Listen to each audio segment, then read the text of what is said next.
여러분, 오늘 제가 여러분께 들려드릴 이야기는 정말 충격적입니다. 서울 강동구에 사는 김순덕 씨 가명입니다. 올해 73살입니다. 김 씨는 강동구에 3억 원짜리 아파트를 가지고 있습니다. 시세로 따지면 3억 원이 넘는 집이죠. 부동산으로 치면 부자입니다. 그런데 김 씨는 작년 겨울 응급실에서 쫓겨났습니다. 왜일까요? 병원비를 낼 돈이 없었기 때문입니다. 믿기 어려우시죠? 3억 원짜리 집이 있는데 병원비 200만 원이 없어서 응급실에서 쫓겨났다니요? 그날 김 씨의 통장 잔고는 3만 원이었습니다. 3억 원짜리 집은 있지만 손에 쥔 현금은 3만 원. 이게 70대의 현실입니다. 오늘 이 시간에는 왜 70대에는 현금이 가장 중요한지, 부동산이나 주식이 아니라 왜 현금이어야 하는지 실제 사례를 통해 자세히 알려드리겠습니다. 그리고 여러분이 지금 당장 얼마의 현금을 확보해야 하는지, 어떻게 현금을 관리해야 하는지 구체적인 방법까지 모두 말씀드리겠습니다. 끝까지 집중해서 들어주세요. 이 내용을 알고 모르고가 여러분의 남은 인생을 좌우할 수 있습니다. 자, 그럼 첫 번째 이야기부터 시작하겠습니다. 집은 있는데 병원비가 없는 사람들의 이야기입니다. 김순덕 씨 이야기를 조금 더 자세히 들려드리겠습니다. 김 씨는 남편이 15년 전에 세상을 떠난 후 혼자 살고 있었습니다. 강동구 아파트는 남편이 평생 일해서 장만한 집이었죠. 시세로 3억 원 정도 하는 괜찮은 아파트였습니다. 김 씨는 국민연금으로 한 달에 55만 원을 받았습니다. 그걸로 관리비 내고 밥 먹고 살았습니다. 빠듯했지만 그럭저럭 살만했습니다. 집도 있으니까 든든했죠. 그런데 작년 12월 어느 날 새벽 김 씨가 갑자기 쓰러졌습니다. 심한 복통이었습니다. 이웃이 신고해서 구급차에 실려 응급실로 갔습니다. 의사가 검사를 해보니 맹장염이 아니라 대장에 구멍이 난 거였습니다. 대장 천공이라고 하는데 응급수술을 해야 하는 상황이었습니다. 의사가 말했습니다. 지금 당장 수술 안 하시면 복막염으로 진행돼서 위험합니다. 수술비는 200만 원 정도 예상됩니다. 간호사가 다가와서 물었습니다. 보호자 연락처 있으세요? 그리고 수술비 입금 가능하신가요? 김 씨는 당황했습니다. 아들이 있긴 한데 외국에 나가 있어서 연락이 안 됐습니다. 그리고 더 큰 문제는 돈이었습니다. 김 씨가 떨리는 목소리로 말했습니다. 저 지금 당장은 현금이 없는데요. 집은 있어요. 3억 원짜리 집이요. 그거 담보로 하면 안 될까요? 간호사가 난처한 표정을 지었습니다. 어르신, 병원은 부동산 담보를 안 받아요. 현금이나 카드로 결제하셔야 해요. 아니면 보호자가 보증을 서시든가요. 그럼 집을 빨리 팔면 안 될까요? 어르신, 집을 팔려면 시간이 걸리잖아요. 지금 당장 수술해야 하는데요. 김 씨는 절망했습니다. 3억 원짜리 집이 있는데 200만 원 수술비가 없어서 수술을 못 받다니요? 김 씨는 결국 친구들한테 급하게 전화를 돌렸습니다. 50만 원, 30만 원, 20만 원 이렇게 조금씩 빌렸습니다. 5명한테 빌려서 겨우 200만 원을 만들었습니다. 그렇게 수술을 받았습니다. 수술은 성공했습니다. 하지만 입원 기간 동안 추가 비용이 100만 원 더 들어갔습니다. 김 씨는 또 돈을 빌려야 했습니다. 퇴원한 후 김 씨는 친구들한테 빌린 돈을 갚아야 했습니다. 한 달에 55만 원 받는 연금으로는 도저히 갚을 수가 없었습니다. 결국 김 씨는 집을 팔기로 결심했습니다. 이런 일이 또 생기면 어떡하나. 차라리 집을 팔아서 작은 집으로 옮기고 현금을 가지고 있는 게 낫겠다. 김 씨는 부동산의 급매로 집을 내놨습니다. 시세가 3억 원인데 2억 8천만 원에 내놨습니다. 빨리 팔아야 했거든요. 그런데 그것도 쉽지 않았습니다. 한 달이 지나도 안 팔렸습니다. 2달이 지나도 안 팔렸습니다. 급매로 내놨는데도 말이죠. 왜일까요? 부동산 시장이 안 좋았기 때문입니다. 2023년, 2024년에는 집값이 많이 떨어졌잖아요. 사려는 사람이 없었습니다. 결국 3개월 만에 2억 6천만 원에 팔렸습니다. 시세보다 4천만 원이나 낮은 가격이었습니다. 급하게 팔다 보니 손해를 본 거죠. 김 씨는 그 돈으로 1억 원짜리 빌라를 샀습니다. 남은 돈이 6천만 원이었습니다. 김 씨는 그제야 안심했습니다. 이제 현금이 있으니까 괜찮아. 여러분, 김 씨의 이야기에서 무엇을 배워야 할까요? 첫째, 부동산은 유동성이 없습니다. 급할 때 바로 현금화할 수 없습니다. 집을 팔려면 최소 한 달에서 3개월이 걸립니다. 시장 상황이 나쁘면 더 오래 걸립니다. 둘째, 급하게 팔면 손해를 봅니다. 김 씨는 4천만 원 손해를 봤습니다. 시세보다 13%나 낮게 판 거예요. 셋째, 병원은 부동산을 받지 않습니다. 오직 현금만 받습니다. 아무리 비싼 집이 있어도 당장 손에 현금이 없으면 치료를 받을 수 없습니다. 넷째, 70대에는 언제든 갑자기 큰 돈이 필요할 수 있습니다. 병원비, 수술비, 이런 것들이 예고 없이 찾아옵니다. 그래서 70대에는 현금이 중요합니다. 부동산이 아니라 현금이요. 자, 두 번째 이야기를 들려드리겠습니다. 이번에는 월세 받으려고 부동산에 투자했다가 오히려 빚더미에 앉은 분의 이야기입니다. 박영호 씨 가명입니다. 올해 77살입니다. 부산에서 만난 분입니다. 박 씨는 65세에 퇴직했습니다. 퇴직금으로 7천만 원을 받았습니다. 박 씨는 생각했습니다. 이 돈을 은행에 넣어두면 이자가 얼마 안 나오니까 뭔가 투자를 해야겠다. 박 씨는 부동산 투자를 결심했습니다. 주변 사람들이 요즘은 오피스텔 사서 월세 받으면 괜찮다고 했거든요. 한 달에 100만 원씩 월세 받으면 1년에 1200만 원이니까 꽤 괜찮은 수입이었습니다. 박 씨는 인천에 있는 오피스텔을 샀습니다. 7천만 원에 샀습니다. 20평 정도 되는 작은 오피스텔이었습니다. 역에서 가깝고 깨끗해서 월세 받기 좋을 거라고 생각했습니다. 처음 1년은 괜찮았습니다. 대학생이 들어와서 한 달에 60만 원씩 월세를 받았습니다. 박 씨는 기뻤습니다. 역시 투자를 잘했어. 1년에 720만 원 수입이네. 그런데 1년 후 그 대학생이 졸업하면서 나갔습니다. 새로운 세입자를 구해야 했습니다. 박 씨는 부동산에 광고를 냈습니다. 그런데 한 달이 지나도 세입자가 안 구해졌습니다. 두 달이 지나도 세 달이 지나도 안 구해졌습니다. 왜일까요? 그 지역에 오피스텔이 너무 많이 생겼던 겁니다. 공급 과잉이었죠. 세입자는 많지 않은데 오피스텔은 많으니까 경쟁이 심했습니다. 박 씨는 월세를 60만 원에서 50만 원으로 낮췄습니다. 그래도 안 구해졌습니다. 다시 45만 원으로 낮췄습니다. 그제야 한 청년이 들어왔습니다. 하지만 문제는 그게 끝이 아니었습니다. 공실 기간 3개월 동안 관리비가 계속 나갔습니다. 한 달에 15만 원씩 3개월이면 45만 원입니다. 게다가 오피스텔이라서 재산세, 종합부동산세도 내야 했습니다. 1년에 200만 원 정도 나갔습니다. 박 씨는 계산을 해봤습니다. 한 달에 45만 원씩 받으면 1년에 540만 원입니다.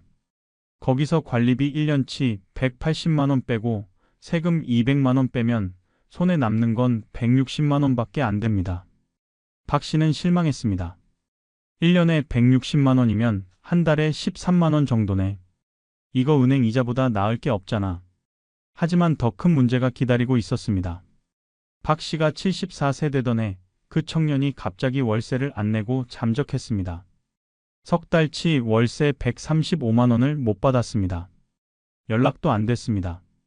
박 씨는 그 청년을 내보내고 다시 세입자를 구해야 했습니다. 또 공실이 생겼습니다. 이번에는 6개월 동안 세입자가 안 구해졌습니다. 6개월 동안 관리비만 90만 원이 나갔습니다. 수입은 하나도 없는데 지출만 계속 나가는 겁니다. 박 씨는 결심했습니다. 이거 도저히 안 되겠다. 차라리 팔아버리자. 박 씨는 오피스텔을 팔기로 했습니다. 7천만 원에 샀으니까 7천만 원에 팔면 된다고 생각했습니다. 그런데 부동산에 내놨더니 지금 시세가 5,500만 원이라고 했습니다. 7천만 원에 샀는데 5년 만에 5,500만 원으로 떨어진 겁니다. 박 씨는 충격을 받았습니다. 어떻게 5년 만에 1,500만 원이나 떨어져요?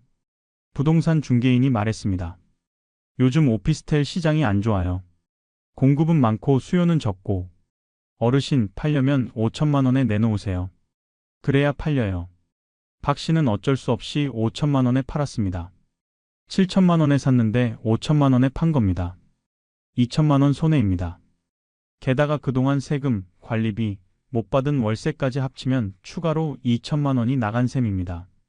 결국 박 씨는 5년 동안 오피스텔 투자로 4천만 원 손해를 본 겁니다. 7천만 원이 3천만 원이 돼버렸습니다. 박 씨는 후회했습니다. 그냥 은행에 넣어둘 걸. 그랬으면 원금이라도 있었을 텐데. 여러분, 박 씨의 이야기에서 무엇을 배워야 할까요? 첫째, 월세 수입을 노린 부동산 투자는 생각보다 어렵습니다. 공실 위험, 관리비, 세금, 이런 것들을 계산하면 수익이 많지 않습니다. 둘째, 세입자가 월세를 안 내거나 잠적하면 대처하기 어렵습니다. 특히 나이가 많으면 더 어렵습니다. 셋째, 부동산 시장은 예측할 수 없습니다. 오를 거라고 생각했는데 떨어질 수도 있습니다. 넷째, 급하게 팔면 손해를 봅니다. 박 씨는 2천만 원 손해를 봤습니다. 다섯째, 70대에는 부동산 관리가 부담입니다. 세입자 구하고 집 수리하고 이런 일들이 힘듭니다. 그래서 70대에는 부동산 투자보다 현금 보유가 안전합니다. 복잡한 관리도 필요 없고 언제든 쓸 수 있으니까요. 자, 세 번째 이야기입니다. 이번에는 주식 투자로 1억을 날린 분의 이야기입니다. 이철수 씨 가명입니다. 올해 78살입니다. 서울에서 만난 분입니다. 이 씨는 65세에 회사를 퇴직했습니다. 퇴직금으로 1억 원을 받았습니다. 이 씨는 생각했습니다. 이 돈을 은행에 넣으면 이자가 1년에 200만 원밖에 안 나와. 이걸로 어떻게 살아? 뭔가 투자를 해야겠다. 이 씨는 지인의 소개로 주식 투자를 시작했습니다. 그 지인은 나 주식으로 돈 많이 벌었어.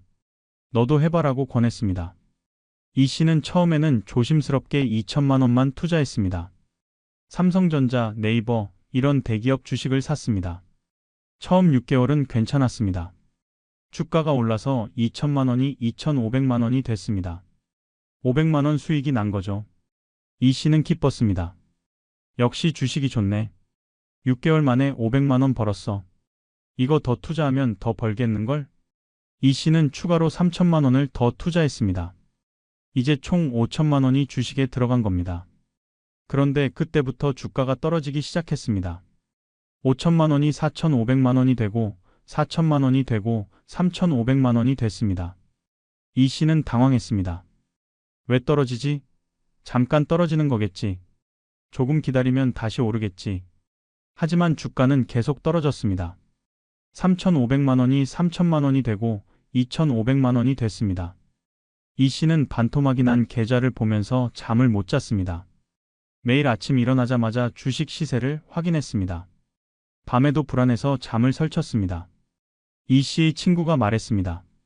이 씨, 그냥 지금 팔아. 더 떨어지기 전에. 하지만 이 씨는 못 팔았습니다. 지금 팔면 2,500만 원 손해인데 어떻게 팔아? 조금만 더 기다리면 오르겠지. 이 씨는 버텼습니다. 한 달, 두 달, 석 달.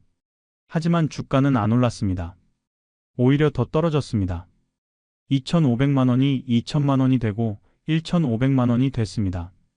그때 이 씨 나이가 72세였습니다.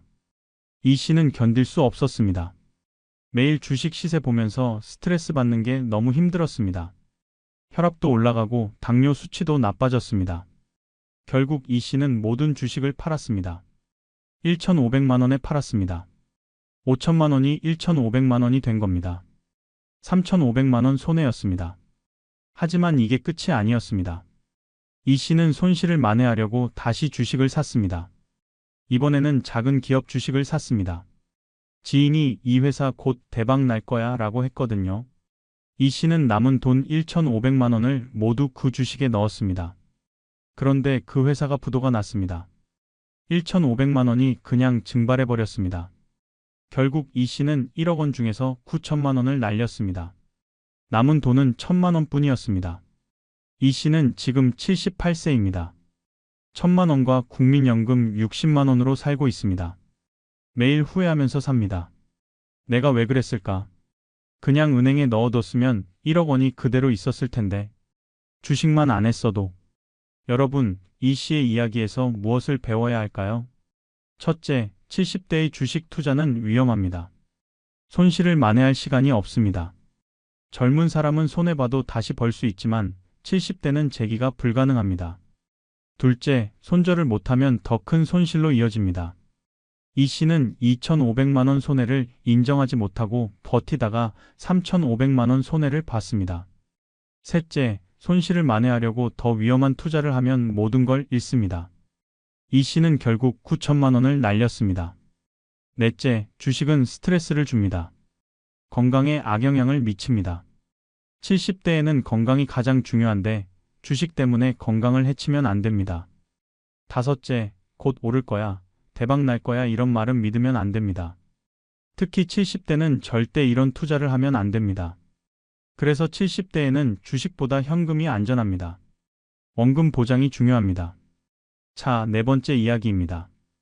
이번에는 자녀에게 돈을 빌려줬다가 못 받은 분의 이야기입니다. 최명숙 씨 가명입니다. 올해 78살입니다. 인천에서 만난 분입니다. 최 씨에게는 아들이 한 명 있습니다. 45살입니다. 아들은 3년 전에 사업을 시작했습니다. 작은 음식점이었습니다.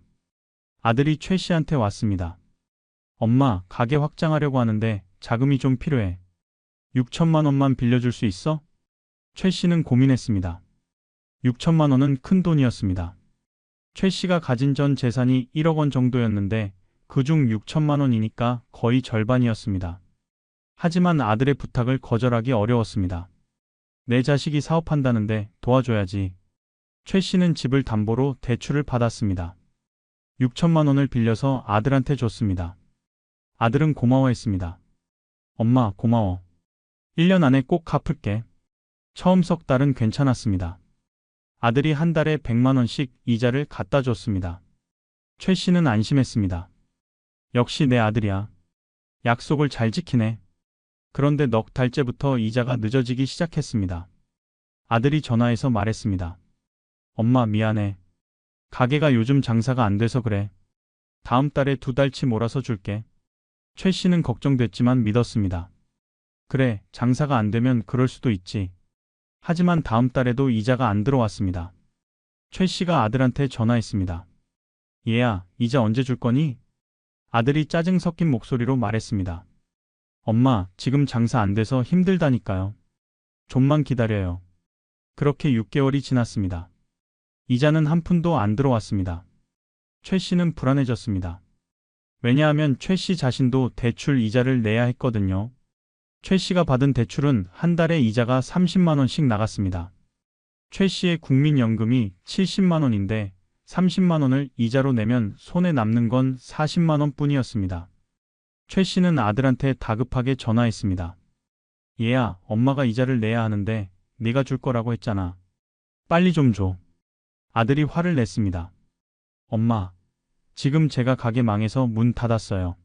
저도 빚이 3천만 원이에요. 제가 어떻게 엄마한테 돈을 드려요? 최 씨는 깜짝 놀랐습니다. 뭐? 가게 망했어? 네.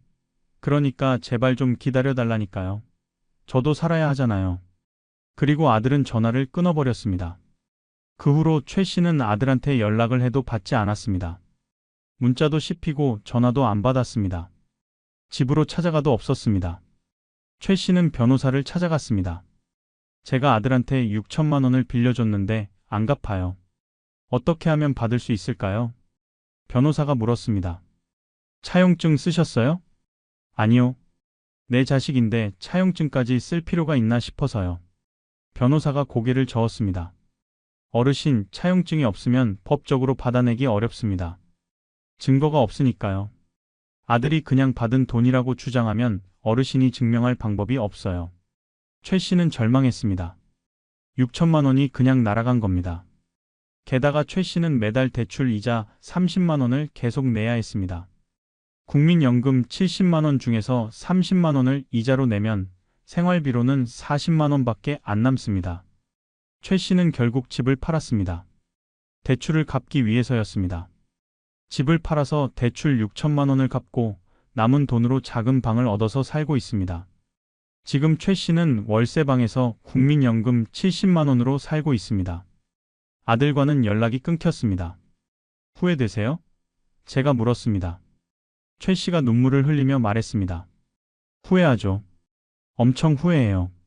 내 자식이라고 믿었는데 차용증도 안 쓰고 그냥 줬어요. 이제 와서 후회해도 소용없어요. 돈도 없고 집도 없고 아들도 없어요. 여러분, 최 씨의 이야기에서 무엇을 배워야 할까요? 첫째, 자녀라고 해도 큰 돈을 빌려줄 때는 차용증을 써야 합니다. 법적 효력이 있는 문서로 만들어야 합니다. 둘째, 자신의 전 재산 중 절반 이상을 빌려주면 안 됩니다. 못 받았을 때를 대비해야 합니다. 셋째, 대출받아서 자녀한테 빌려주는 건 절대 안 됩니다. 자녀가 못 갚으면 본인이 이자를 부담해야 합니다. 넷째, 자녀의 사업 자금은 실패할 확률이 높습니다. 특히 요식업은 실패율이 70% 이상입니다. 다섯째, 현금을 빌려주면 돌려받기 어렵습니다. 특히 가족끼리는 더 어렵습니다. 그래서 70대에는 현금을 절대로 빌려주면 안 됩니다. 자녀라고 해도요. 현금은 본인이 가지고 있어야 안전합니다. 자, 다섯 번째 이야기입니다. 이번에는 보험금을 연금으로 받았다가 후회한 분의 이야기입니다. 안정희 씨 가명입니다. 올해 76살입니다. 대전에서 만난 분입니다. 안 씨는 40대에 보험을 들었습니다. 만기가 70세인 보험이었습니다. 보험료를 20년 동안 매달 15만 원씩 냈습니다.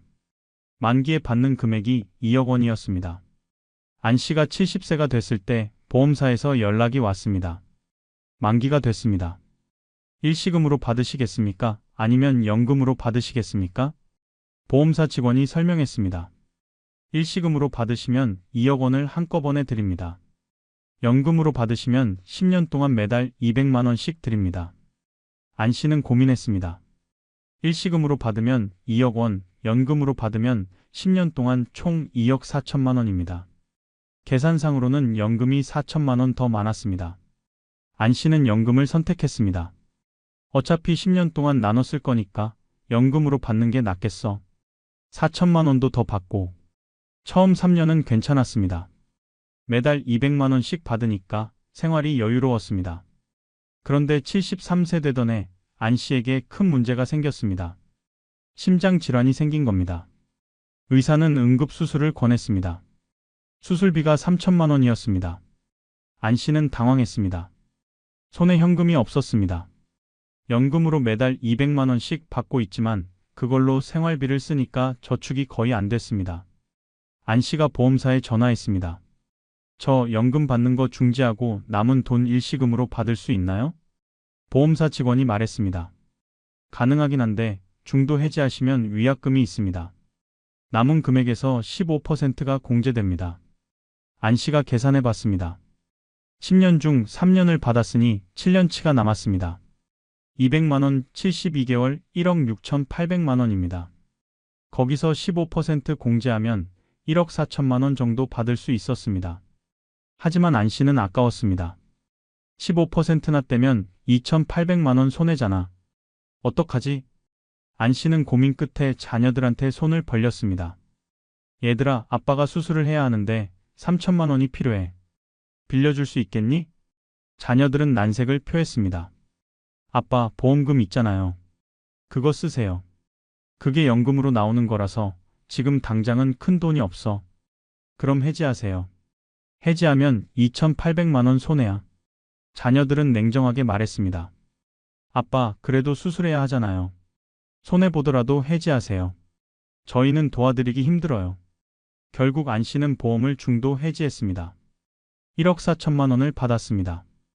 2,800만 원 손해를 본 겁니다. 안 씨는 후회했습니다. 처음부터 일시금으로 받을 걸. 그랬으면 2억 원이 손에 있었을 텐데. 연금으로 받는다고 욕심부렸다가 오히려 손해봤네. 여러분, 안 씨의 이야기에서 무엇을 배워야 할까요? 첫째, 70대에는 일시금이 연금보다 나을 수 있습니다. 왜냐하면 갑자기 큰 돈이 필요한 상황이 생기기 때문입니다. 둘째, 연금은 중도 해지하면 위약금이 있습니다. 급할 때 손해를 감수해야 합니다. 셋째, 조금 더 받으려다가 오히려 손해볼 수 있습니다. 안 씨는 4천만 원 더 받으려다가 2,800만 원 손해를 봤습니다. 넷째, 70대는 목돈이 필요한 시기입니다. 수술비, 간병비, 이런 것들이 갑자기 필요합니다. 그래서 70대에는 연금보다 현금 일시금이 안전할 수 있습니다. 물론 개인 상황에 따라 다르지만 현금 유동성을 고려해야 합니다. 자, 여섯 번째 이야기입니다. 이번에는 명절과 경조사 때문에 현금이 계속 나가는 분의 이야기입니다. 장명순 씨 가명입니다. 올해 74살입니다. 경기도에서 만난 분입니다. 장 씨는 국민연금으로 한 달에 90만 원을 받습니다. 그리고 예금으로 3천만 원을 가지고 있습니다. 나름 안정적인 노후였습니다. 그런데 장 씨에게는 지출이 많았습니다. 바로 손주들 용돈과 경조사비였습니다. 장 씨에게는 손주가 5명 있습니다. 큰 손주가 고등학생, 작은 손주가 초등학생입니다. 명절 때마다 용돈을 줘야 합니다. 설날과 추석, 1년에 2번입니다. 고등학생한테는 10만 원, 중학생한테는 5만 원, 초등학생한테는 3만 원씩 줍니다. 계산해보면 설날에 35만 원, 추석에 35만 원, 합쳐서 70만 원입니다. 여기에 손주들 생일도 있습니다. 5명이니까 1년에 생일이 5번입니다. 생일 선물로 5만 원씩 주면 250만 원입니다. 명절 용돈과 생일 선물을 합치면 1년에 320만 원입니다. 그리고 경조사비가 있습니다. 친구들, 친척들, 지인들의 경조사가 정말 많습니다. 70대가 되면 주변 사람들의 경조사가 급격히 늘어납니다. 장례식이 특히 많습니다. 1년에 적어도 10번 정도는 다녀옵니다. 부의금으로 5만 원씩 내면 500만 원입니다. 결혼식도 있습니다. 친구 손주, 친척 자녀, 이런 결혼식에 1년에 5번 정도 갑니다. 축의금으로 10만 원씩 내면 50만 원입니다. 환갑, 칠순 잔치도 있습니다.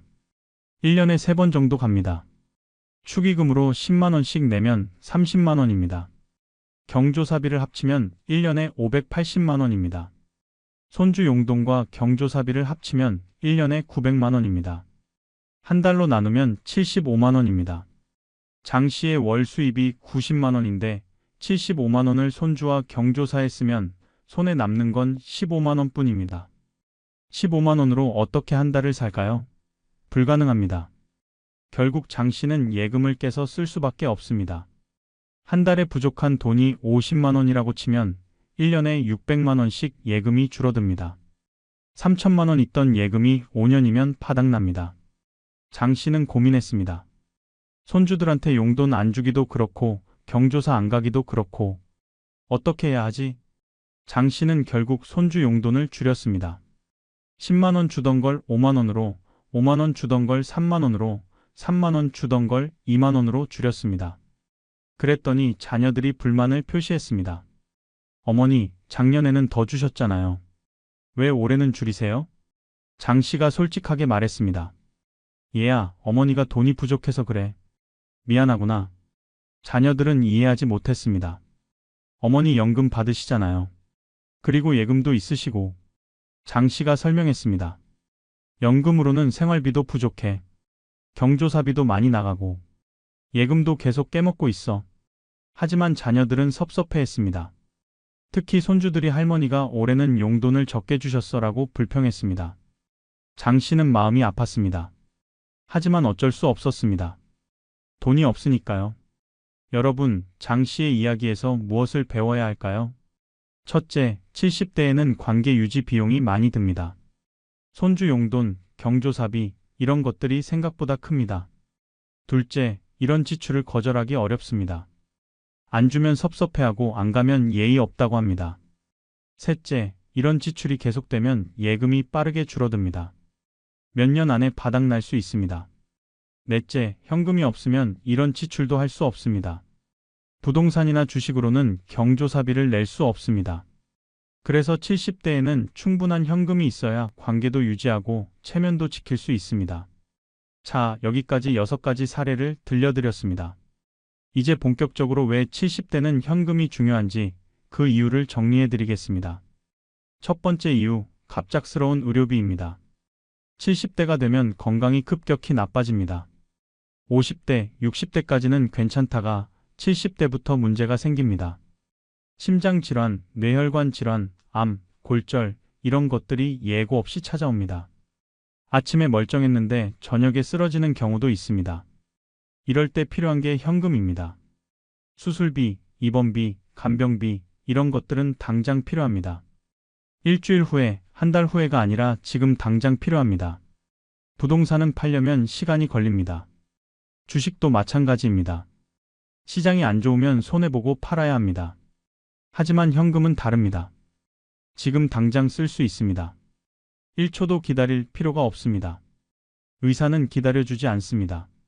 수술비 입금하세요. 그래야 수술 스케줄 잡아드립니다. 이렇게 말합니다. 집이 있다고 주식이 있다고 수술해주지 않습니다. 오직 현금만 받습니다. 건강보험이 있어도 본인 부담금이 있습니다. 큰 수술을 하면 2천만 원에서 3천만 원은 본인이 내야 합니다. 이 돈이 없으면 수술을 못 받습니다. 그래서 70대에는 비상의료비로 최소 3천만 원의 현금을 확보해야 합니다. 이건 절대 건드리면 안 되는 돈입니다. 오직 의료비로만 써야 하는 돈입니다. 두 번째 이유, 부동산은 현금화에 시간이 걸린다는 점입니다. 많은 분들이 나는 집이 있으니까 괜찮아라고 생각합니다. 하지만 그게 착각입니다. 집은 당장 현금이 아닙니다. 현금으로 바꾸려면 팔아야 하는데 파는데 시간이 걸립니다. 빠르면 한 달, 보통은 2달에서 석 달, 시장이 안 좋으면 6개월 이상 걸립니다. 게다가 급하게 팔면 손해를 봅니다. 시세보다 10%, 20% 낮게 팔아야 합니다. 3억짜리 집을 2억 5천만 원에 팔 수도 있습니다. 또한 집을 팔면 살 곳이 없습니다. 새로운 집을 구해야 하는데 그것도 시간이 걸립니다. 이사 비용도 들고요. 그래서 집은 마지막 보루입니다. 절대 건드리면 안 되는 자산입니다. 집 말고 현금이 따로 있어야 합니다. 월세를 받으려고 투자한 부동산도 마찬가지입니다. 공실이 생기면 수입이 없고 팔려고 해도 시간이 걸립니다. 70대에는 복잡한 부동산 관리가 부담입니다. 세입자 구하고 수리하고 세금 내고 이런 일들이 힘듭니다. 그래서 70대에는 부동산을 정리하고 현금을 확보하는 게 좋습니다. 집 한 채만 남기고 나머지는 파세요. 그리고 그 돈을 현금으로 가지고 계세요. 세 번째 이유, 투자 손실을 회복할 시간이 없다는 점입니다. 젊은 사람은 주식이나 펀드에 투자해도 됩니다. 손해를 봐도 시간이 있으니까 회복할 수 있습니다. 10년, 20년 기다리면 손실을 만회할 수 있습니다. 하지만 70대는 다릅니다. 시간이 없습니다. 5년, 10년 기다릴 수 없습니다. 70세에 주식에 투자했다가 반토막이 났다고 칩시다. 회복되려면 5년에서 10년 걸립니다. 그때는 75세에서 80세입니다. 너무 늦습니다. 게다가 70대는 투자 실패를 만회할 방법이 없습니다. 일을 해서 벌 수도 없고 사업을 할 수도 없습니다. 한번 잃으면 끝입니다. 그래서 70대의 투자는 위험합니다. 원금 보장이 안 되는 투자는 절대 하면 안 됩니다. 은행 이자가 낮다고 불평하지 마세요. 낮아도 안전합니다. 70대에는 안전이 최우선입니다. 주식, 펀드, 코인, 부동산 투자 이런 거 다 청산하세요. 그리고 현금으로 바꾸세요. 은행 예금으로 안전하게 보관하세요. 네 번째 이유, 고정 수입이 적다는 점입니다. 70대의 주 수입은 국민연금입니다. 평균적으로 한 달에 50만 원에서 70만 원 정도 받습니다. 이 돈으로 한 달을 살기에는 부족합니다. 월세나 관리비, 식비, 교통비, 통신비, 의료비 이런 것들을 내면 거의 안 남습니다. 추가 수입이 있어야 하는데 70대에는 일하기 어렵습니다. 체력도 안 되고 일자리도 없습니다. 그래서 저축해둔 돈을 조금씩 꺼내 쓸 수밖에 없습니다. 이걸 경제용어로 디세이빙이라고 합니다. 모았던 돈을 까먹는 거죠. 문제는 얼마나 오래 살지 모른다는 겁니다. 80세까지 살 줄 알았는데 90세까지 살 수도 있습니다. 그러면 돈이 모자랍니다. 그래서 충분한 현금을 확보해야 합니다. 최소한 10년에서 15년은 쓸 수 있는 돈을 현금으로 가지고 있어야 합니다. 계산해 봅시다. 한 달에 부족한 돈이 50만 원이라고 칩시다. 1년이면 600만 원입니다. 10년이면 6천만 원입니다. 15년이면 9천만 원입니다. 국민연금 외에 최소 5천만 원에서 1억 원의 현금이 필요하다는 뜻입니다. 다섯 번째 이유, 빌릴 곳이 없다는 점입니다. 젊은 사람은 급하면 대출을 받을 수 있습니다. 은행 신용대출, 카드론 이런 것들이 있습니다. 하지만 70대는 대출이 거의 불가능합니다. 은행은 70세 이상한테 대출을 안 해줍니다. 상환 능력이 없다고 보기 때문입니다. 친구한테 빌릴 수도 없습니다. 70대 친구들도 다들 돈이 없습니다. 빌려줄 여력이 없습니다. 자녀한테 빌릴 수도 있지만 앞서 사례에서 봤듯이 자녀들도 자기 생활이 빠듯합니다. 부모한테 빌려주기 어렵습니다. 그래서 70대는 스스로 현금을 확보해야 합니다. 빌릴 곳이 없으니까 미리 준비해야 합니다. 급하면 어떻게든 되겠지라고 생각하지 마세요. 70대에는 어떻게든이 없습니다. 미리 준비한 사람만 살아남습니다. 자, 이제 가장 중요한 부분입니다. 그럼 구체적으로 어떻게 해야 할까요? 지금부터 70대 현금 확보 전략을 말씀드리겠습니다. 전략 첫 번째, 부동산을 정리하세요. 여러 채 집이 있다면 한 채만 남기고 파세요. 본인이 살 집 하나만 남기고 나머지는 모두 현금화하세요. 월세 받으려고 가지고 있는 오피스텔, 상가 이런 것들도 파세요. 70대에는 관리가 부담입니다. 집값이 더 오를 텐데라고 생각하지 마세요. 오를 수도 있지만 떨어질 수도 있습니다. 그리고 설령 오른다고 해도 그 이익보다 현금 유동성이 더 중요합니다. 집 한 채만 있으면 됩니다. 그것도 너무 큰 집일 필요 없습니다. 혼자 살거나 부부가 살기에 적당한 크기면 됩니다. 큰 집에 살고 있다면 작은 집으로 옮기는 것도 고려하세요. 큰 집 팔아서 작은 집 사고 차액을 현금으로 확보하세요. 예를 들어 5억짜리 큰 아파트를 팔고 3억짜리 작은 아파트로 옮기면 2억 원의 현금이 생깁니다. 이 돈이 노후 안전망이 됩니다. 전략 두 번째, 대출을 모두 상환하세요. 빚이 있다면 최우선으로 갚으세요. 대출 이자는 매달 나가는 고정 지출입니다. 이게 엄청난 부담입니다. 예를 들어 5천만 원 대출이 있고 금리가 연 5%라면 1년에 이자가 250만 원입니다. 한 달로 치면 20만 원입니다.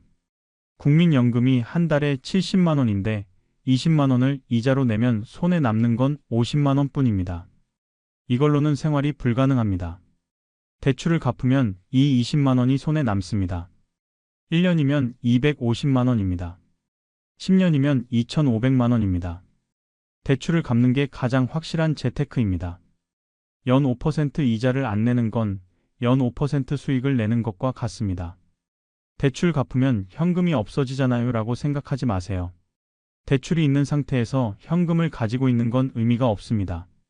한쪽에서는 이자를 내면서 다른 쪽에서 돈을 싸는 건 비효율적입니다. 대출부터 갚고 그 다음에 현금을 모으세요. 빚 없는 노후가 가장 안정적입니다. 전략 세 번째, 투자를 모두 청산하세요. 주식, 펀드, 코인, 금 이런 투자 상품이 있다면 모두 파세요. 그리고 현금으로 바꾸세요. 지금 팔면 손해인데라고 생각할 수 있습니다. 하지만 계속 가지고 있으면 더 큰 손해를 볼 수 있습니다. 손절의 용기가 필요합니다. 이미 잃은 돈은 잃은 겁니다. 더 잃기 전에 청산하세요. 조금만 더 기다리면 오를 텐데라는 생각이 가장 위험합니다. 70대는 기다릴 시간이 없습니다. 모든 투자를 청산하고 현금으로 바꾸세요. 그리고 은행 예금에 넣으세요. 이자가 적어도 안전합니다. 전략 네 번째, 적정 현금 보유액을 계산하세요. 그럼 얼마를 현금으로 가지고 있어야 할까요? 구체적인 숫자를 계산해 봅시다. 먼저 1년치 생활비를 계산하세요. 한 달에 얼마가 필요한지 계산한 후 10일을 곱하세요. 예를 들어 한 달에 150만 원 필요하다면 1년이면 1,800만 원입니다. 여기에 비상의료비를 더하세요. 최소 3천만 원입니다. 그러면 1,800만 원 더하기 3천만 원은 4,800만 원입니다. 반올림해서 5천만 원이 필요합니다. 이게 최소한의 현금 보유액입니다. 여유가 있다면 더 많이 가지고 있는 게 좋습니다. 1억 원 정도 있으면 안심할 수 있습니다. 1억 원이 어디 있어요? 라고 하실 수 있습니다. 하지만 부동산을 정리하고 투자를 청산하면 만들 수 있습니다. 만약 그래도 안 되면 최소한 5천만 원은 확보하세요. 이건 절대선입니다. 전략 다섯 번째, 현금을 안전하게 관리하세요. 현금을 확보했으면 이제 안전하게 관리해야 합니다. 첫째, 예금자 보호 한도를 고려하세요. 한 은행당 5천만 원까지 보호됩니다. 1억 원이 있다면 2개 은행에 나눠서 넣으세요. 둘째, 정기예금과 자유입출금식 예금을 적절히 섞으세요. 정기예금은 이자가 높지만 중도 해지하면 손해입니다. 자유입출금식은 이자가 낮지만 언제든 꺼낼 수 있습니다. 추천 비율은 70대 30입니다. 70%는 정기예금에 30%는 자유입출금식에 넣으세요. 예를 들어 5천만 원이 있다면 3,500만 원은 정기예금에 1,500만 원은 보통예금에 넣으세요. 셋째, 인터넷 뱅킹을 배우세요. 요즘은 은행 가지 않아도 인터넷이나 앱으로 모든 걸 할 수 있습니다. 편리하고 안전합니다. 넷째, 통장 비밀번호를 잘 관리하세요. 아무한테도 알려주지 마세요. 자녀한테도요. 다섯째, 정기적으로 잔액을 확인하세요. 한 달에 한 번은 통장을 확인해서 이상한 출금이 없는지 체크하세요. 전략 여섯 번째, 절대 하지 말아야 할 것들입니다. 첫째, 고수익 투자는 절대 하지 마세요. 한 달에 5% 수익, 1년에 100% 수익, 이런 말은 100% 사기입니다. 은행 금리의 2배, 3배를 준다는 건 정상이 아닙니다. 둘째, 보증은 절대 서지 마세요. 아무리 친한 친구라도, 아무리 사랑하는 자녀라도 보증만은 절대 서면 안 됩니다. 보증은 자살 행위입니다. 셋째, 큰 돈을 빌려주지 마세요. 특히 1,000만 원 이상은 절대 안 됩니다. 자녀한테도요. 빌려준 돈은 돌아오지 않는다고 생각하세요. 넷째, 투자 권유를 거절하세요. 친구가 좋은 투자처가 있다. 지인이 확실한 사업이다. 이런 말을 하면 무조건 거절하세요. 나는 투자 안 해라고 단호하게 말하세요. 다섯째, 도박은 절대 안 됩니다. 경마, 카지노, 로또 이런 거 하지 마세요. 돈 잃는 지름길입니다. 여섯째, 자녀의 사업 자금을 대주지 마세요. 자녀가 사업한다고 돈을 달라고 하면 정중히 거절하세요. 엄마는 노후 자금이 필요해서 못 도와준다고 솔직하게 말하세요. 일곱째, 명품, 고급차 이런 거 사지 마세요. 70대에는 과시가 필요 없습니다. 검소하게 사는 게 미덕입니다. 여덟째, 자녀에게 생활비를 지원하지 마세요. 자녀가 어려워도 여러분의 노후 자금을 지켜야 합니다. 자녀는 젊으니까 스스로 해결할 수 있습니다. 하지만 여러분은 다시 벌 수 없습니다. 이 8가지를 꼭 기억하세요. 이것만 지켜도 현금을 지킬 수 있습니다. 오늘 이 긴 이야기를 끝까지 들어주셔서 정말 감사합니다. 여러분, 핵심을 정리해드리겠습니다. 70대에는 현금이 생명입니다. 부동산도 아니고 주식도 아니고 금도 아닙니다. 오직 현금입니다. 왜일까요? 첫째, 갑자기 의료비가 필요할 때 당장 쓸 수 있습니다. 둘째, 부동산은 팔려면 시간이 걸리지만 현금은 즉시 사용 가능합. 여러분, 안녕하세요. 오늘은 조금 무겁지만 꼭 해야 할 이야기를 나눠보려고 합니다. 혹시 하루에 3,000원으로 생활한다면 어떻게 사실 수 있을까요? 아침, 점심, 저녁 3끼를 3,000원으로요. 상상이 되시나요? 서울 노원구에 사시는 박모 씨, 올해 72세입니다. 박 씨의 하루 생활비가 바로 3,000원입니다. 아침은 걸읍니다. 점심은 편의점에서 1,000원짜리 삼각김밥 1개, 저녁은 2,000원으로 라면과 계란 하나. 이게 박 씨의 하루 식사 전부입니다. 박 씨는 30년 동안 공장에서 일했습니다. 성실하게 일했습니다. 그런데 은퇴 후 10년이 지난 지금 이렇게 살고 있습니다. 국민연금 월 40만 원이 전부입니다. 여기서 월세 25만 원 내고 나면 15만 원 남습니다. 한 달을 15만 원으로 살아야 합니다. 하루 5천 원입니다. 여기서 전기세, 수도세, 통신비 빼면 하루 3천 원 남습니다. 박 씨는 말합니다. 젊었을 때는 힘들어도 희망이 있었어요. 열심히 일하면 내일은 나아질 거라고 믿었어요. 근데 지금은 희망이 없어요. 내일도 오늘 같고 모레도 오늘 같아요. 죽을 때까지 이렇게 살아야 해요. 여러분, 이게 남의 일 같으신가요? 절대 그렇지 않습니다. 통계를 한번 보겠습니다. 경제협력개발기구 OECD 자료에 따르면 대한민국 65세 이상 노인 빈곤율이 39.3%입니다. 10명 중 4명이 가난하게 살고 있습니다. 그리고 이 수치는 OECD 국가 중 1위입니다. 더 충격적인 건 이겁니다. 노인 자살률도 OECD 1위입니다. 왜 그럴까요? 나이 들어 가난하면 왜 이렇게 고통스러울까요? 젊을 때 가난한 것과 뭐가 다를까요? 오늘은 이 질문에 대한 답을 찾아보겠습니다. 나이 들어 돈이 없으면 왜 그렇게 고통스러운지 6가지 이유를 실제 사례와 함께 말씀드리겠습니다. 병원에 갈 수 없는 공포, 밥 한 끼가 사치가 되는 삶, 얼어 죽고 더워 죽는 계절, 가족에게 짐이 되는 수치심, 사회에서 투명인간이 되는 고독, 그리고 미래가 없다는 절망감까지. 이 이야기는 지금 당장 노인분들에게만 해당되는 게 아닙니다. 50대, 40대, 30대의 여러분도 준비하지 않으면 똑같이 될 수 있습니다. 그러니 제발 끝까지 들어주세요. 여러분의 미래가 걸린 문제입니다. 자, 그럼 첫 번째 이유부터 시작해 보겠습니다. 첫 번째 이유, 병원에 갈 수 없는 공포입니다. 부산에 사시는 김모 씨, 올해 68세의 이야기를 들려드리겠습니다. 6개월 전 김 씨는 건강검진을 받았습니다. 국가에서 지원하는 무료 검진이었습니다. 결과가 나왔습니다. 위암 초기였습니다. 의사가 말했습니다. 다행히 초기입니다. 지금 수술하면 완치율이 90% 이상입니다. 빨리 수술 일정을 잡으세요. 김 씨는 물었습니다. 비용이 얼마나 드나요? 의사가 대답했습니다. 건강보험 적용되니까 본인 부담금이 800만 원 정도 나올 겁니다. 800만 원. 김 씨의 통장에는 200만 원밖에 없었습니다. 국민연금 월 50만 원으로 생활하는데 800만 원을 어떻게 만들겠습니까? 김 씨는 자식들한테 전화했습니다. 아들, 딸 둘 다 결혼해서 각자 생활하고 있었습니다. 아들이 말했습니다. 아버지, 죄송한데 저도 요즘 힘들어요. 아이들 학원비에, 집 대출 이자에 300만 원 정도는 도와드릴 수 있어요. 딸도 비슷했습니다. 아빠, 미안해요. 200만 원밖에 못 드려요. 합쳐도 700만 원입니다. 100만 원이 모자랍니다.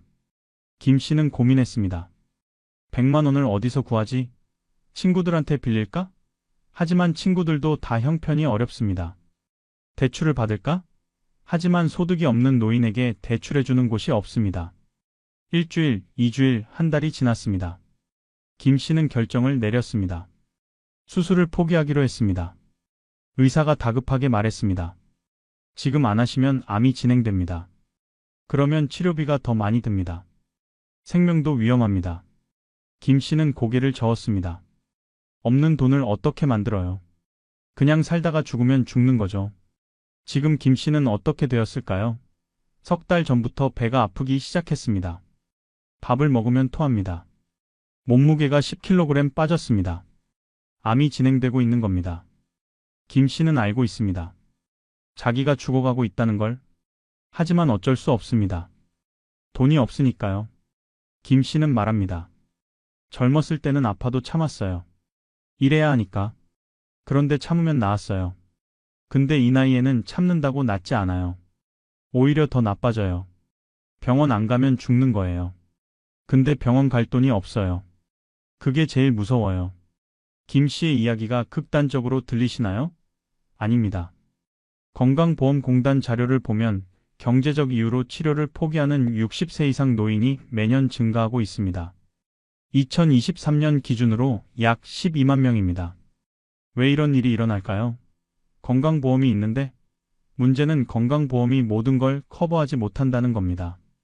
본인 부담금이 있습니다. 중증 질환이면 수백만 원에서 수천만 원까지 나옵니다. 더 큰 문제는 비급여 항목입니다. 건강보험으로 안 되는 치료가 많습니다. 신약, 선진치료, 특수검사 이런 건 전액 본인 부담입니다.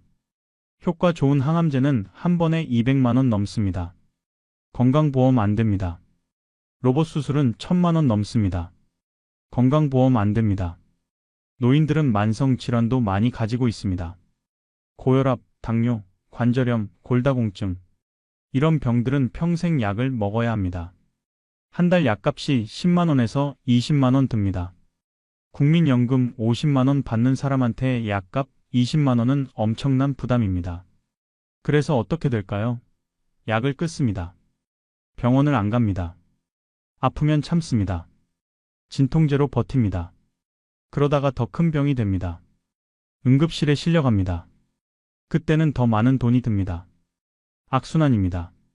인천에 사시는 이모 씨, 71세는 10년 동안 무릎 관절염을 앓고 있습니다.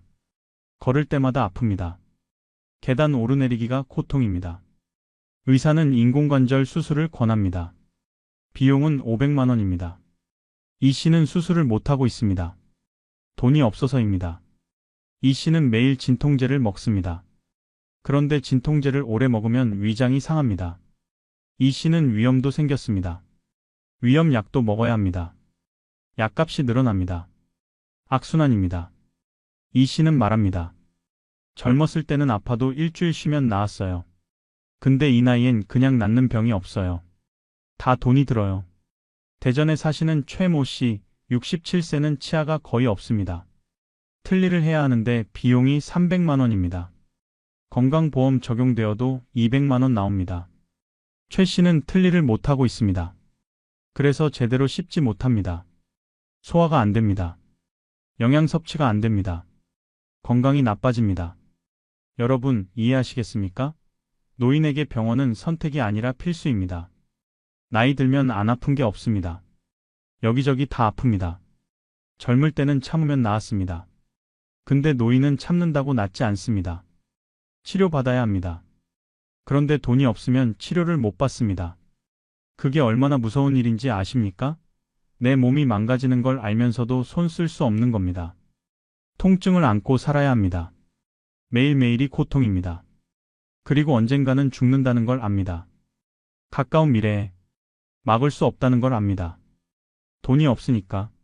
김 씨는 요즘 유서를 쓰고 있습니다. 자식들아, 미안하다.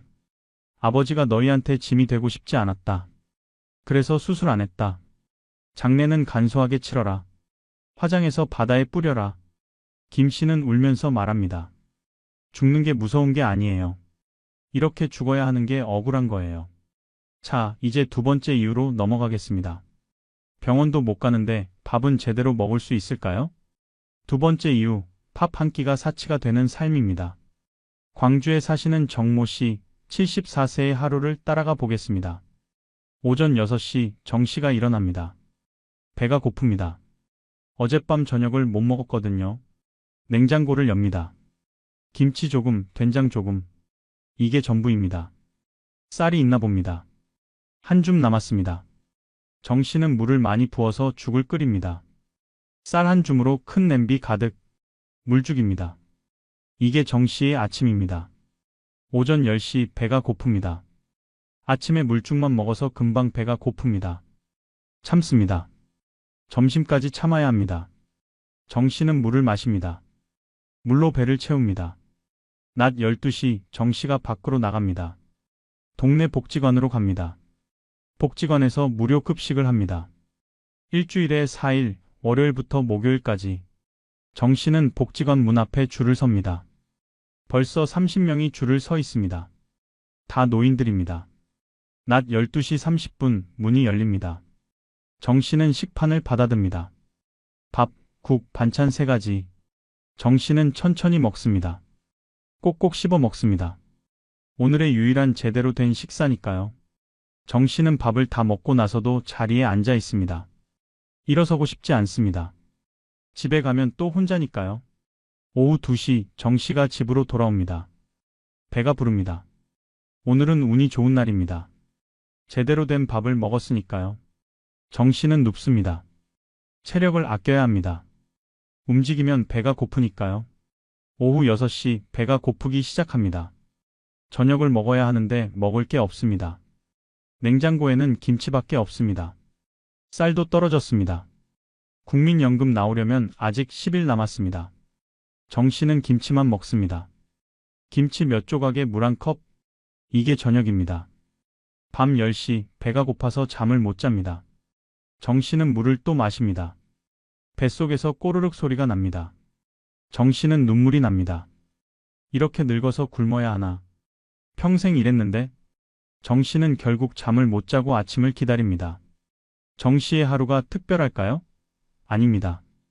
보건복지부 자료를 보면 65세 이상 노인 중 영양 섭취 부족 비율이 30%가 넘습니다. 10명 중 3명이 제대로 먹지 못하고 있습니다. 노인이 제대로 먹지 못하면 어떻게 될까요? 먼저 근육이 빠집니다. 근감소증이라고 합니다. 근육이 없으면 힘이 없습니다. 걷기 힘듭니다. 계단 오르기 힘듭니다. 넘어지기 쉽습니다. 낙상이 일어납니다. 노인한테 낙상은 치명적입니다. 뼈가 부러집니다. 고관절이 부러지면 수술해야 합니다. 수술비가 1,000만 원 넘습니다. 또 돈 문제입니다. 수술 안 하면 평생 못 걷습니다. 침대에 누워 지내야 합니다. 그러면 더 빨리 죽습니다. 영양 부족은 면역력도 떨어뜨립니다.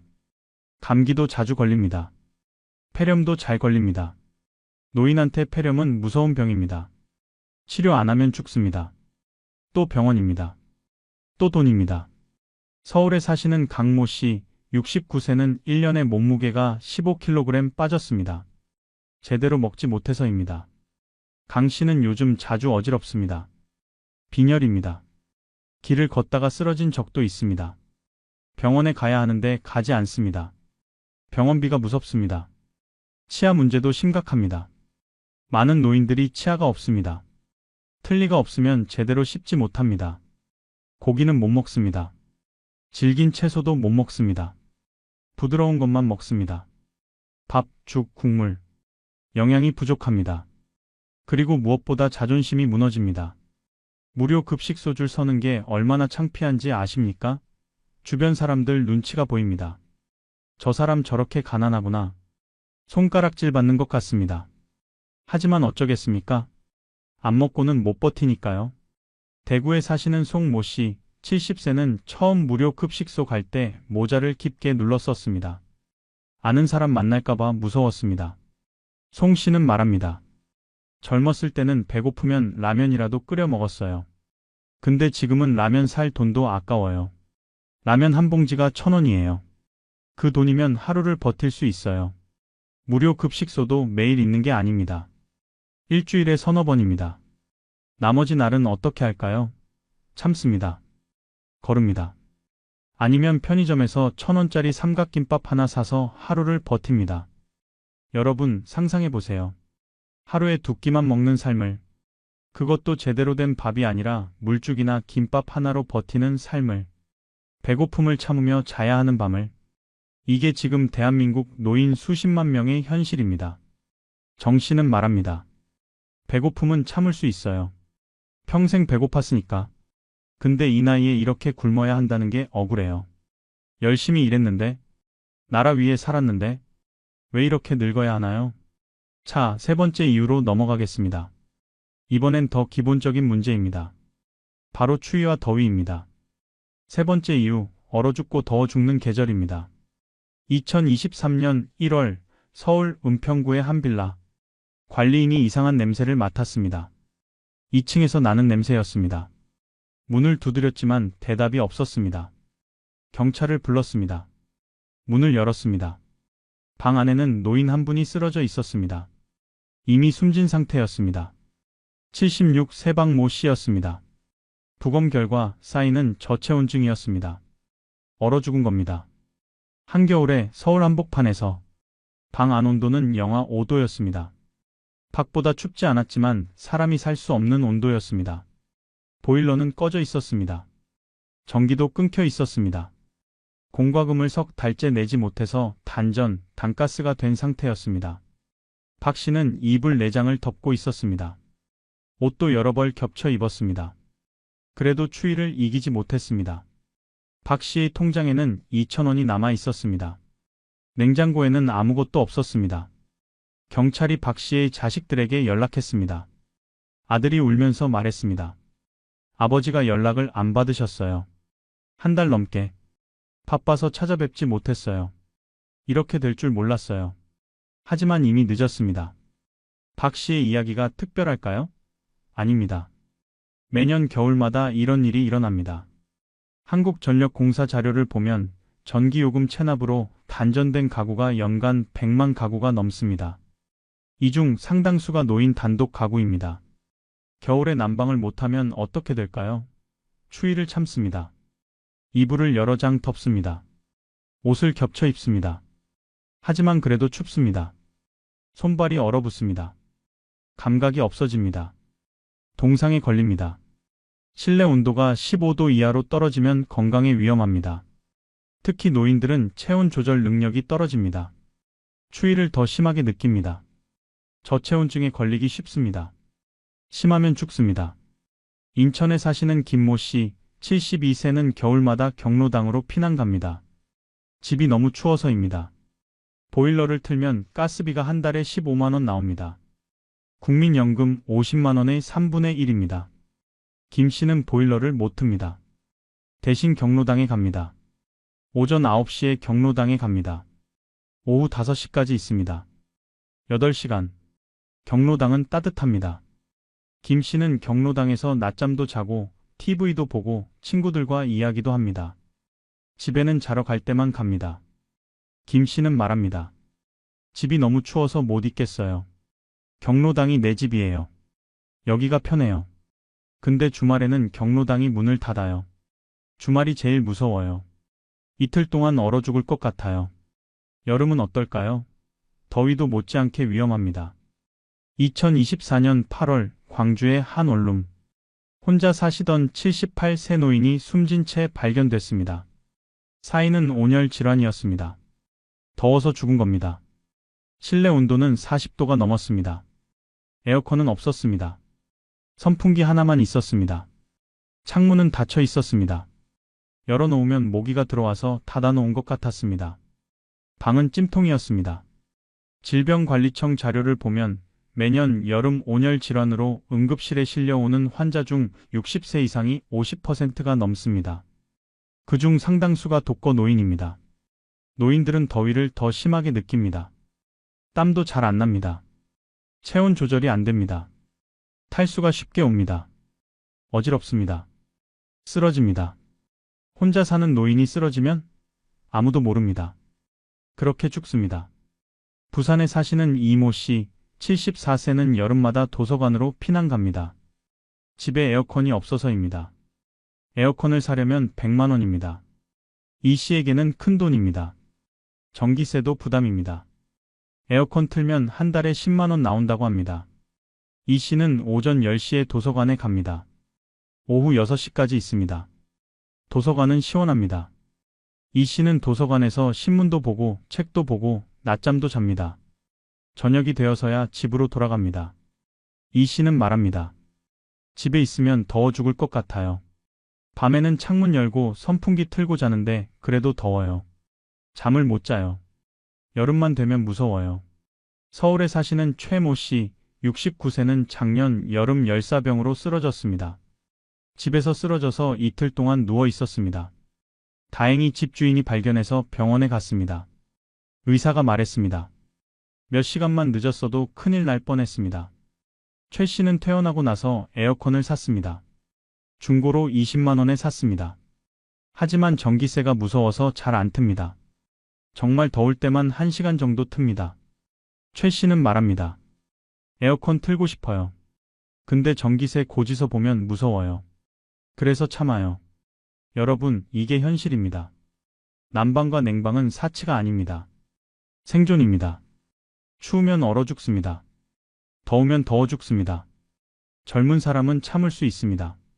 하지만 노인은 못 참습니다. 몸이 약하니까요. 돈이 없으면 기본적인 생존권조차 지킬 수 없습니다. 이게 얼마나 끔찍한 일입니까? 대한민국에서 2025년에 사람이 추워서 죽고 더워서 죽습니다. 돈이 없다는 이유로. 자, 네 번째 이유로 넘어가겠습니다. 이번엔 마음의 고통입니다. 네 번째 이유, 가족에게 짐이 되는 수치심입니다. 경기도 수원에 사시는 정모 씨, 75세의 이야기입니다. 정 씨에게는 아들 둘이 있습니다. 큰아들은 서울에서 회사원으로 일합니다. 작은 아들은 부산에서 자영업을 합니다. 둘 다 결혼해서 자식이 있습니다. 정 씨는 7년 전 아내를 잃었습니다. 그 후로 혼자 살고 있습니다. 국민연금 월 60만 원으로 생활합니다. 월세 30만 원 내고 나면 30만 원 남습니다. 빠듯합니다. 하지만 자식들한테 손 벌리고 싶지 않습니다. 명절이 다가옵니다. 추석입니다. 큰아들이 전화합니다. 아버지, 이번 추석에는 집에 오세요. 같이 지내요. 정 씨는 고민합니다. 가고 싶습니다. 손주들도 보고 싶습니다. 하지만 부담입니다. 빈손으로 갈 수 없잖아요. 정 씨는 시장에 갑니다. 과일을 삽니다. 한우도 삽니다. 손주들 용돈도 준비합니다. 모두 합쳐서 30만 원 듭니다. 이번 달 생활비 전부입니다. 정 씨는 통장이 텅 빈 걸 봅니다. 한숨이 나옵니다. 다음 달 연금 나올 때까지 어떻게 살지 걱정입니다. 추석 당일 정 씨는 큰아들 집에 갑니다. 가족들이 반갑게 맞이합니다. 손주들이 달려옵니다. 할아버지, 정 씨는 기쁩니다. 그런데 며느리 표정이 밝지 않습니다. 뭔가 불편해 보입니다. 저녁 식사 중 큰아들이 말합니다. 아버지, 혼자 사시기 힘드시죠? 저희 집에 와서 같이 사세요. 정 씨는 당황합니다. 아니야, 괜찮아. 나 혼자 잘 살아. 며느리가 끼어듭니다. 아버님, 그런데 저희도 요즘 형편이 어려워요.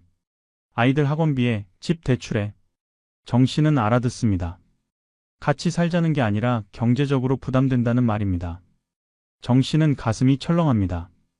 미안하다. 내가 짐이 되는구나. 정 씨는 밥맛이 없습니다. 빨리 집에 가고 싶습니다. 집에 돌아온 정 씨는 눈물을 흘립니다. 내가 왜 이렇게 살아야 하나. 자식한테 손 벌리는 신세가 되다니. 정 씨는 그날부터 자식들한테 연락을 잘 안 합니다. 미안해서입니다.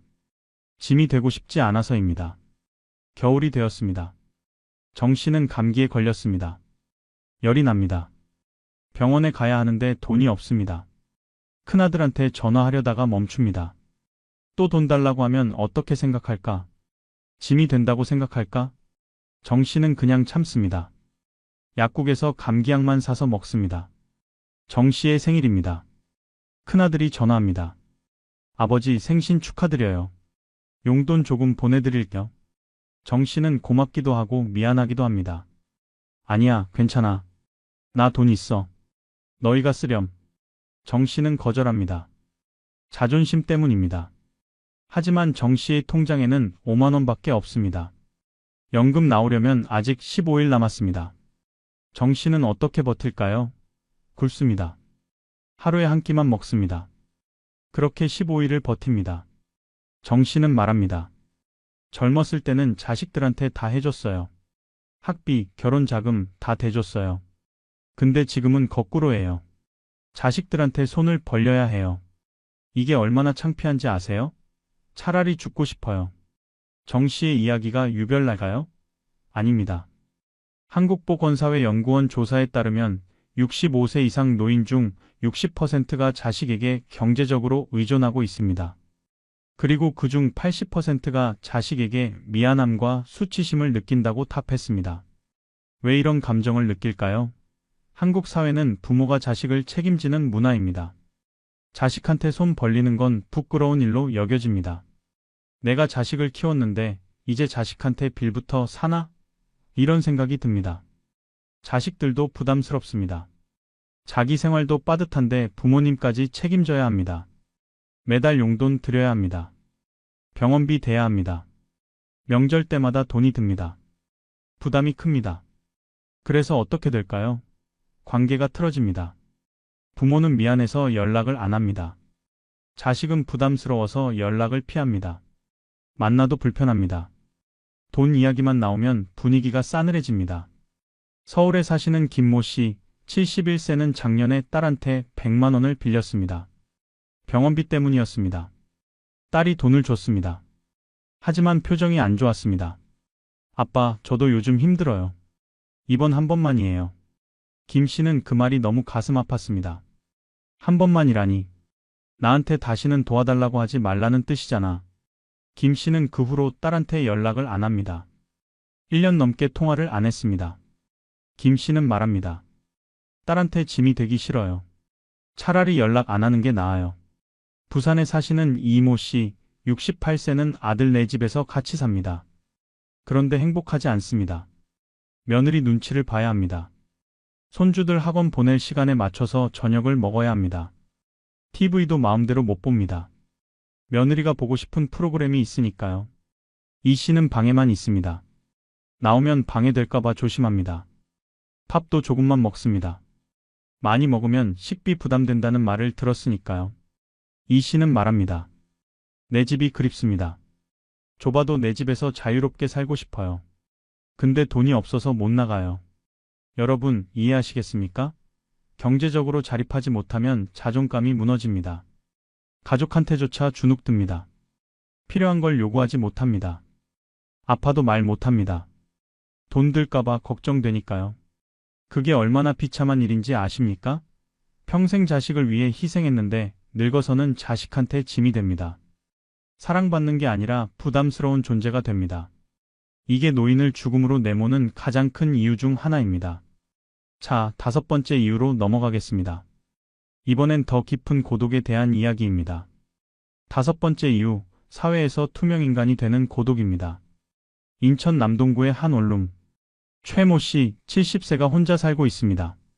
오늘은 화요일입니다. 최 씨의 하루를 따라가 보겠습니다. 오전 6시 최 씨가 일어납니다. 잠을 설쳤습니다. 요즘 매일 그렇습니다. 밤에 잠이 안 옵니다. 외로워서입니다. 최 씨는 TV를 켭니다. 아침 뉴스가 나옵니다. 최 씨는 TV를 보며 커피를 마십니다. 믹스커피 한 봉지. 이게 아침입니다. 오전 9시 최 씨가 밖으로 나갑니다. 동네 공원을 산책합니다. 벤치에 앉아 있습니다. 사람들이 지나갑니다. 아무도 최 씨를 보지 않습니다. 최 씨는 투명인간이 된 것 같습니다. 오전 11시 최 씨가 편의점에 갑니다.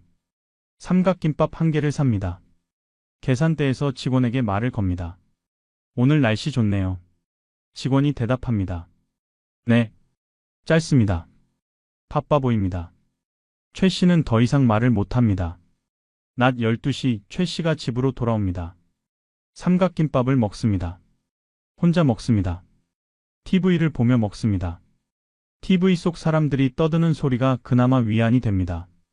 최 씨는 혼자가 아닌 것처럼 느껴집니다. 오후 2시 최 씨가 스마트폰을 봅니다. 카카오톡을 엽니다. 메시지가 없습니다. 전화 기록을 봅니다. 마지막 전화는 2주일 전입니다. 보험회사 텔레마케팅이었습니다. 최 씨는 한숨을 쉽니다.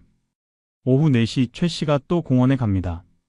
경로당에 가볼까 했지만 가지 않습니다.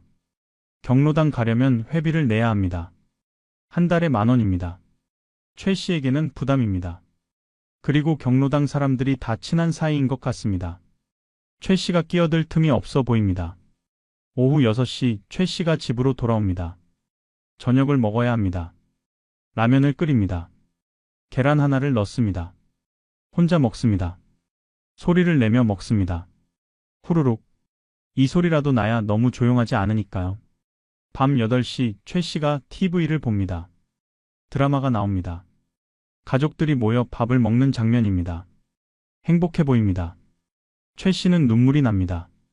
나도 저렇게 살고 싶다. 가족과 함께. 밤 10시 최 씨가 잠자리에 듭니다.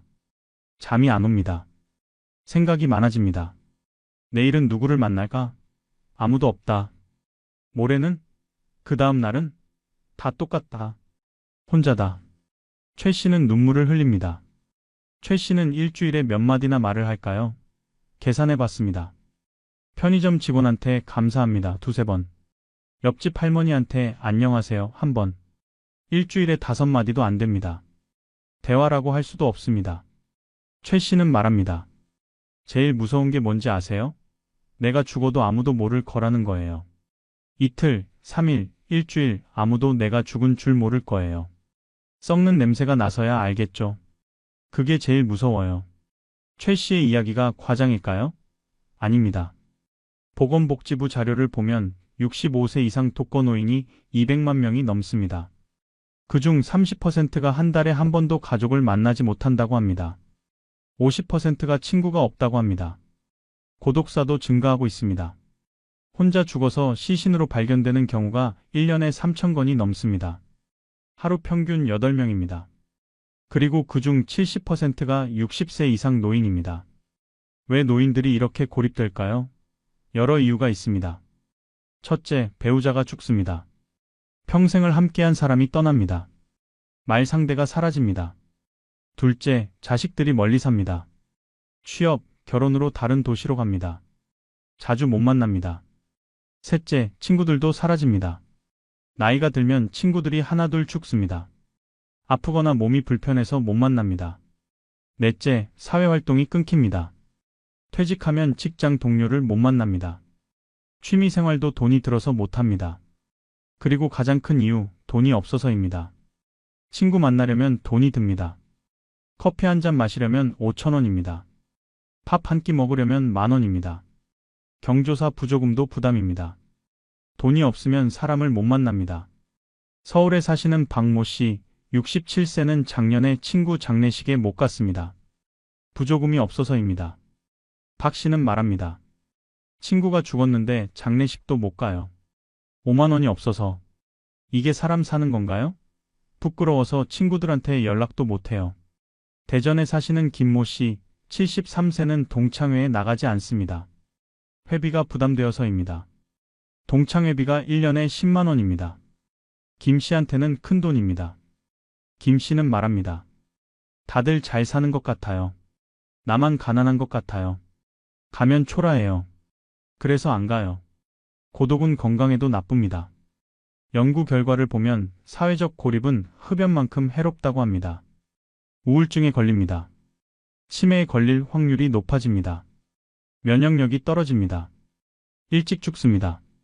부산에 사시는 이모 씨, 75세는 우울증 약을 먹고 있습니다. 의사가 말했습니다. 사람을 만나세요. 활동을 하세요. 이 씨가 대답했습니다. 돈이 없는데 어떻게 사람을 만나요? 의사는 할 말이 없었습니다. 여러분, 사람은 사회적 동물입니다. 혼자서는 살 수 없습니다. 사람과의 관계가 필요합니다. 대화가 필요합니다.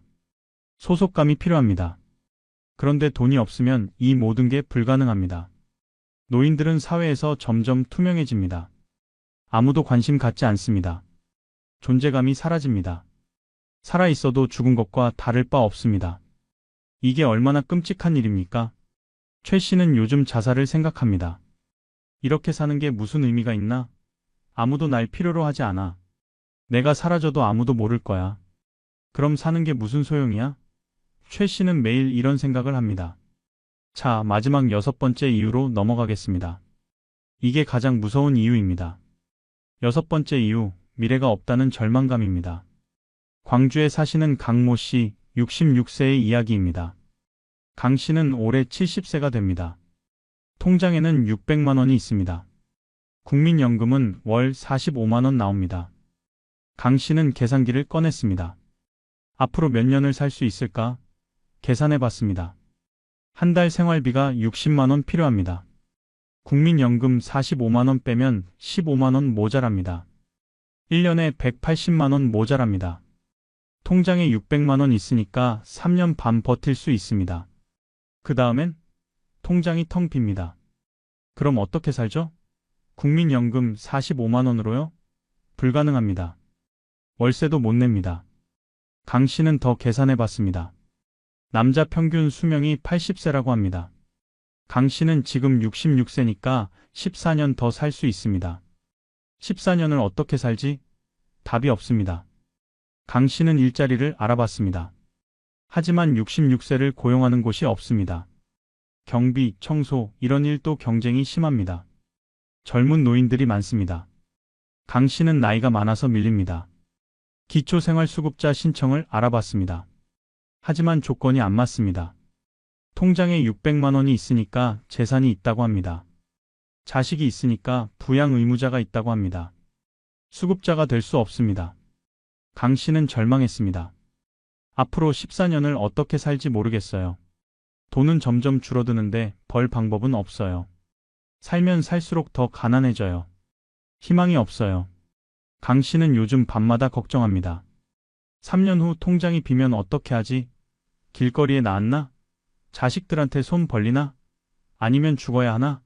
강 씨는 잠을 못 잡니다. 강 씨의 걱정이 과할까요? 아닙니다. 많은 노인들이 같은 고민을 합니다. 미래가 보이지 않습니다. 상황이 나아질 가능성이 없습니다. 매일매일이 불안합니다. 젊을 때는 달랐습니다. 힘들어도 희망이 있었습니다. 열심히 일하면 나아지겠지. 승진하면 월급 오르겠지. 저축하면 목돈 모이겠지. 미래가 현재보다 나을 거라고 믿었습니다. 하지만 노인은 다릅니다. 미래가 현재보다 나을 가능성이 없습니다. 소득은 늘어나지 않습니다. 일자리가 없으니까요. 저축도 불가능합니다. 당장 생활비도 모자라니까요. 오히려 저축을 깨먹어야 합니다. 건강은 나빠집니다. 나이가 들수록 병이 늘어납니다. 의료비가 늘어납니다. 돈은 더 많이 필요합니다. 하지만 돈은 점점 줄어듭니다. 악순환입니다. 서울에 사시는 윤모 씨, 68세는 말합니다. 내일이 오늘보다 나을 게 없어요. 모레도 똑같아요. 1년 후도 똑같아요. 아니, 더 나빠져요. 돈은 더 줄어들고 몸은 더 아프고 희망이 없어요. 이런 절망감이 무엇을 만들까요? 자살을 생각하게 만듭니다. 통계청 자료를 보면 60세 이상 노인 자살률이 인구 10만 명당 60명입니다. 20대 자살률의 3배입니다. OECD 국가 중 1위입니다. 왜 노인들이 자살할까요? 여러 이유가 있지만 가장 큰 이유는 빈곤입니다. 경찰청 자료를 보면 노인 자살 원인의 50% 이상이 경제적 어려움입니다. 부산에서는 작년에 76세 노인이 스스로 목숨을 끊었습니다. 유서에 이렇게 썼습니다. 더 이상 살 수 없습니다. 돈이 없습니다. 자식들한테 짐이 되고 싶지 않습니다. 미안합니다. 대구에서는 68세 부부가 동반 자살했습니다. 생활고 때문이었습니다. 통장에 10만 원밖에 없었습니다. 월세를 3개월째 못 냈습니다. 집주인이 나가라고 했습니다. 갈 곳이 없었습니다. 그래서 함께 죽기로 했습니다. 여러분, 이게 현실입니다. 대한민국에서 매일 평균 5명의 노인이 자살합니다. 대부분 경제적 이유입니다. 돈이 없어서 죽습니다. 미래가 없어서 죽습니다. 희망이 없어서 죽습니다. 강 씨는 요즘 유서를 쓰고 있습니다. 자식들아, 미안하다. 아버지가 무능해서, 제대로 준비 못해서, 너희한테 짐이 되기 전에 먼저 간다. 장례는 간소하게 치러라. 화장해서 뿌려라. 강 씨는 울면서 말합니다. 죽고 싶지 않아요. 살고 싶어요. 근데 어떻게 살아요? 방법이 없어요. 매일 버티는 거예요. 언제까지 버틸 수 있을까요? 모르겠어요. 그냥 하루하루 버티는 거예요. 자, 여기까지 6가지 이유를 모두 말씀드렸습니다. 병원에 갈 수 없는 공포, 밥 한 끼가 사치가 되는 삶, 얼어 죽고 더워 죽는 계절, 가족에게 짐이 되는 수치심, 사회에서 투명인간이 되는 고독, 그리고 미래가 없다는 절망감. 이 6가지가 나이 들어 돈이 없을 때 느끼는 고통입니다. 여러분, 이해하시겠습니까? 나이 들어 가난하다는 건 단순히 돈이 없다는 게 아닙니다. 건강을 잃는 겁니다. 존엄을 잃는 겁니다. 관계를 잃는 겁니다. 희망을 잃는 겁니다. 살아갈 이유를 잃는 겁니다. 젊을 때 가난은 참을 수 있습니다. 힘들어도 미래가 있으니까요. 일하면 나아지니까요. 하지만 노인의 가난은 다릅니다.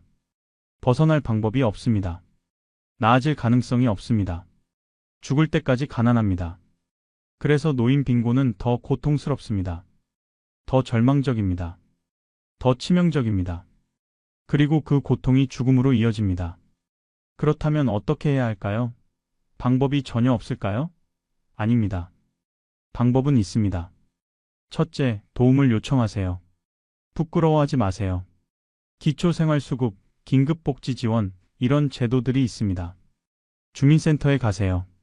상담 받으세요. 조건에 맞으면 도움받을 수 있습니다. 둘째, 무료 급식소, 푸드뱅크를 이용하세요. 창피하게 생각하지 마세요. 이건 당신의 권리입니다. 굶지 마세요. 셋째, 의료비 지원 제도를 알아보세요. 지자체마다 저소득층 의료비 지원이 있습니다. 병원비 부담되면 사회복지사와 상담하세요. 넷째, 노인 일자리 사업을 알아보세요. 60세 이상이면 신청할 수 있습니다. 월 50만 원 정도 받을 수 있습니다. 적은 돈이지만 도움이 됩니다. 다섯째, 경로당, 복지관을 이용하세요. 혼자 있지 마세요. 사람들과 어울리세요. 외로움을 이기세요. 여섯째, 자식들과 솔직하게 대화하세요. 힘들다고 말하세요. 도와달라고 하세요. 부끄러운 일이 아닙니다. 일곱째, 전문가와 상담하세요. 우울하면 정신건강복지센터에 가세요. 자살 생각이 들면 1339번에 전화하세요. 혼자 끙끙 앓지 마세요. 그리고 가장 중요한 것, 지금 젊은 분들, 중년 분들, 여러분은 지금부터 준비하세요. 노후 자금을 준비하세요. 국민연금, 퇴직연금, 개인연금 세 가지를 챙기세요. 건강을 챙기세요. 규칙적으로 운동하세요. 건강이 최고의 재산입니다. 인간관계를 유지하세요. 친구를 소중히 하세요.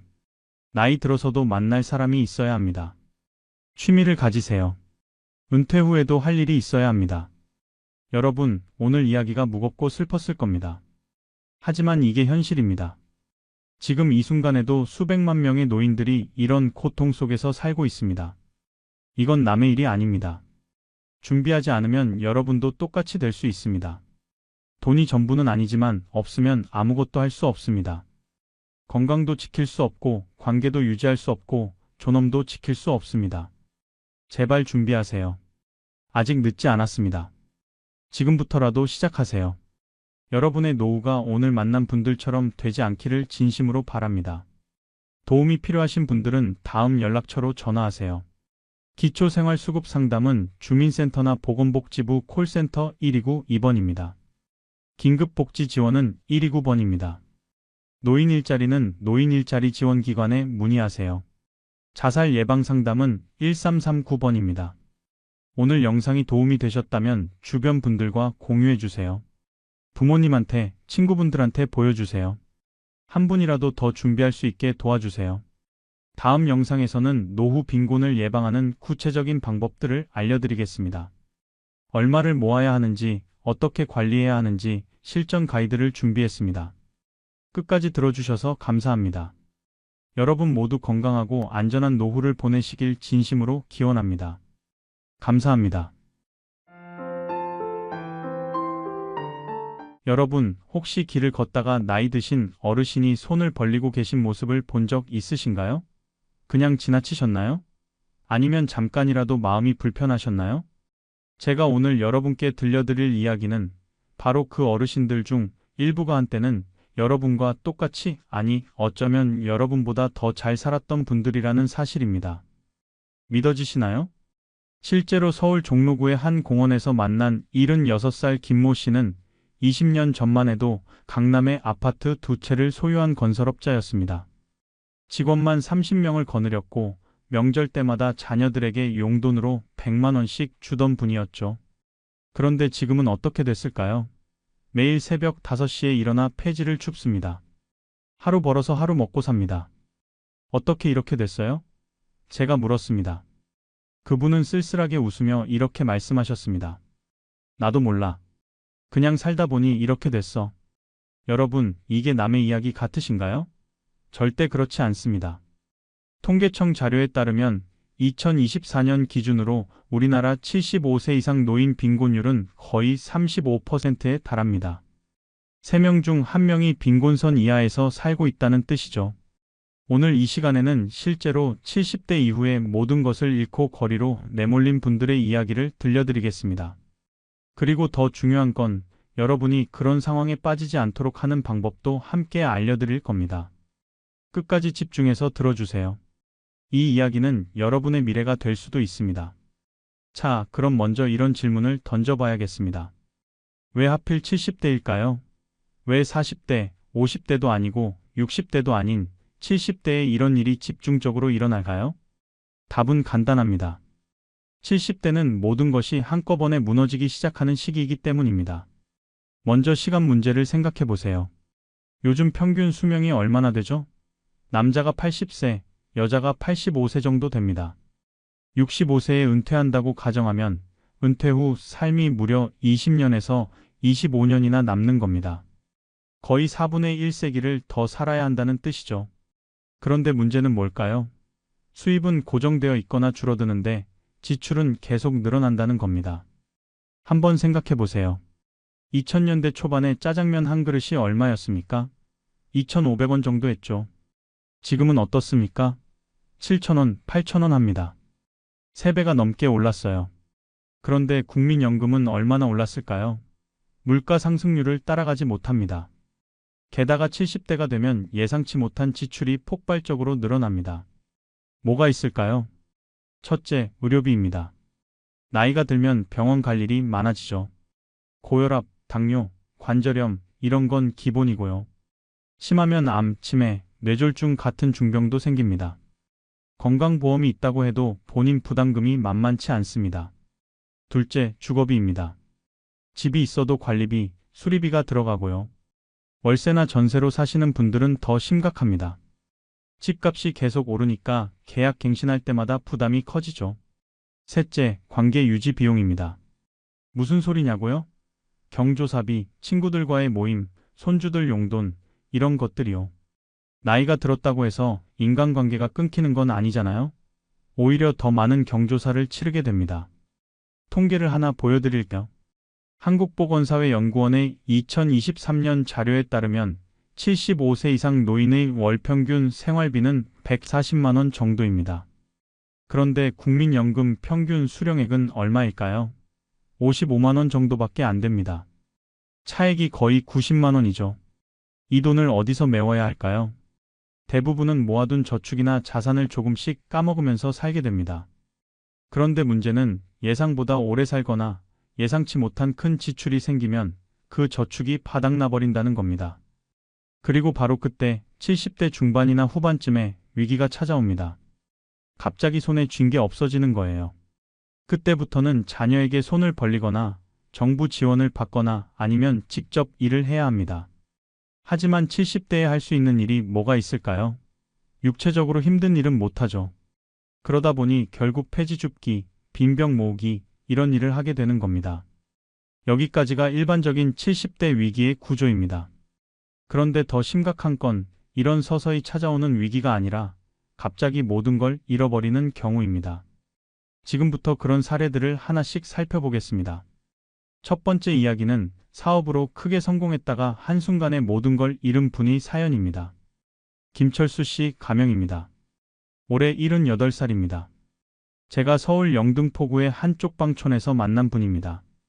김 씨를 처음 봤을 때 저는 그분이 그렇게 화려한 과거를 가진 사람인 줄 몰랐습니다. 허름한 옷차림에 구부정한 허리, 손에는 플라스틱 봉지를 들고 계셨거든요.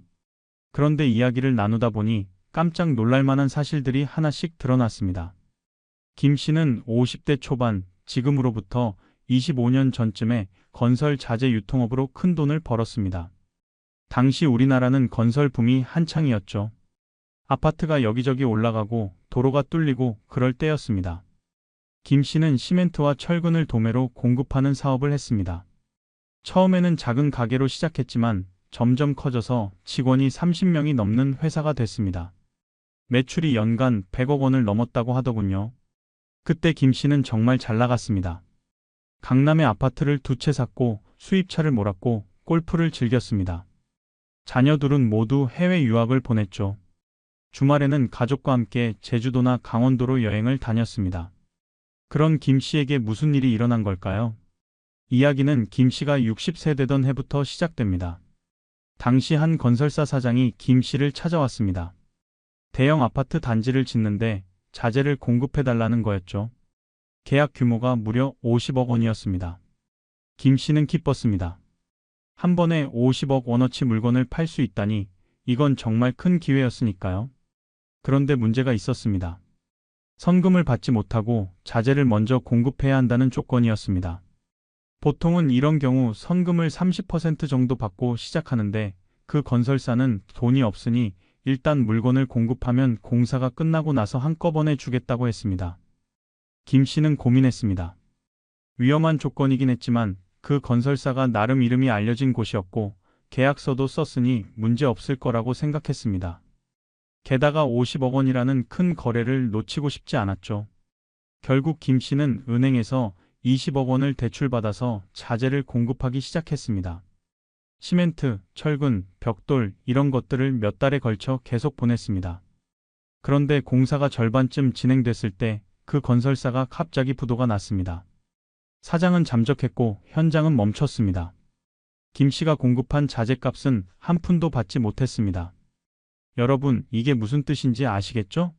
김 씨는 한순간에 20억 원의 빚을 떠안게 된 겁니다. 게다가 그 건설사의 연대 보증까지 서 있었기 때문에 그 회사의 다른 빚까지 책임져야 하는 상황이 됐습니다. 김 씨는 패닉에 빠졌습니다. 처음에는 다른 거래처에서 돈을 받아서 메우려고 했지만 불가능했습니다. 빚이 너무 컸거든요. 결국 강남 아파트 두 채를 모두 팔았습니다. 당시 시세로 각각 6억 원, 7억 원 정도 했으니까 합쳐서 13억 원 정도 됐죠. 하지만 그것도 모자랐습니다. 이자가 계속 붙었거든요. 김 씨는 회사도 정리하고 직원들도 다 내보내고 사업을 접었습니다. 그리고 남은 빚을 갚기 위해 개인 파산을 신청했습니다. 그때 김 씨 나이가 62세였습니다. 파산 절차를 밟으면서 김 씨는 모든 재산을 잃었습니다. 집도 없어지고 자동차도 없어지고 예금도 다 압류됐습니다. 심지어 아내와도 이혼했습니다. 아내는 더 이상 이런 삶을 견딜 수 없다며 떠났죠. 자녀들은 어떻게 됐을까요? 처음에는 아버지를 도우려고 했습니다. 하지만 자녀들도 자기 생활이 있었고 계속 돈을 대줄 수는 없었습니다. 결국 연락이 뚝 끊겼습니다. 김 씨는 65세부터 78세인 지금까지 13년 동안 쪽방에서 살고 있습니다. 월세가 20만 원입니다. 기초생활수급자로 지정돼서 한 달에 60만 원 정도 받습니다. 그걸로 방세 내고 밥 먹고 살아갑니다. 가끔 폐지를 주워서 팔아서 용돈을 마련합니다. 하루에 5천 원에서 10,000원 정도 벌죠. 그 돈으로 소주 한 병 사서 마십니다. 그게 김 씨의 유일한 낙입니다. 후회되시나요? 제가 물었습니다. 김 씨는 한참을 침묵하다가 이렇게 말했습니다. 후회해도 소용없지. 이미 지나간 일인데. 그냥 내가 너무 욕심이 많았어. 50억이라는 말에 정신을 못 차렸지. 그리고 사람을 너무 믿었어. 계약서 하나 믿고 20억을 쏟아부었으니까. 김 씨의 이야기에서 우리가 배워야 할 교훈은 명확합니다. 첫째, 아무리 큰 기회처럼 보여도 리스크가 크면 절대 올인하면 안 됩니다.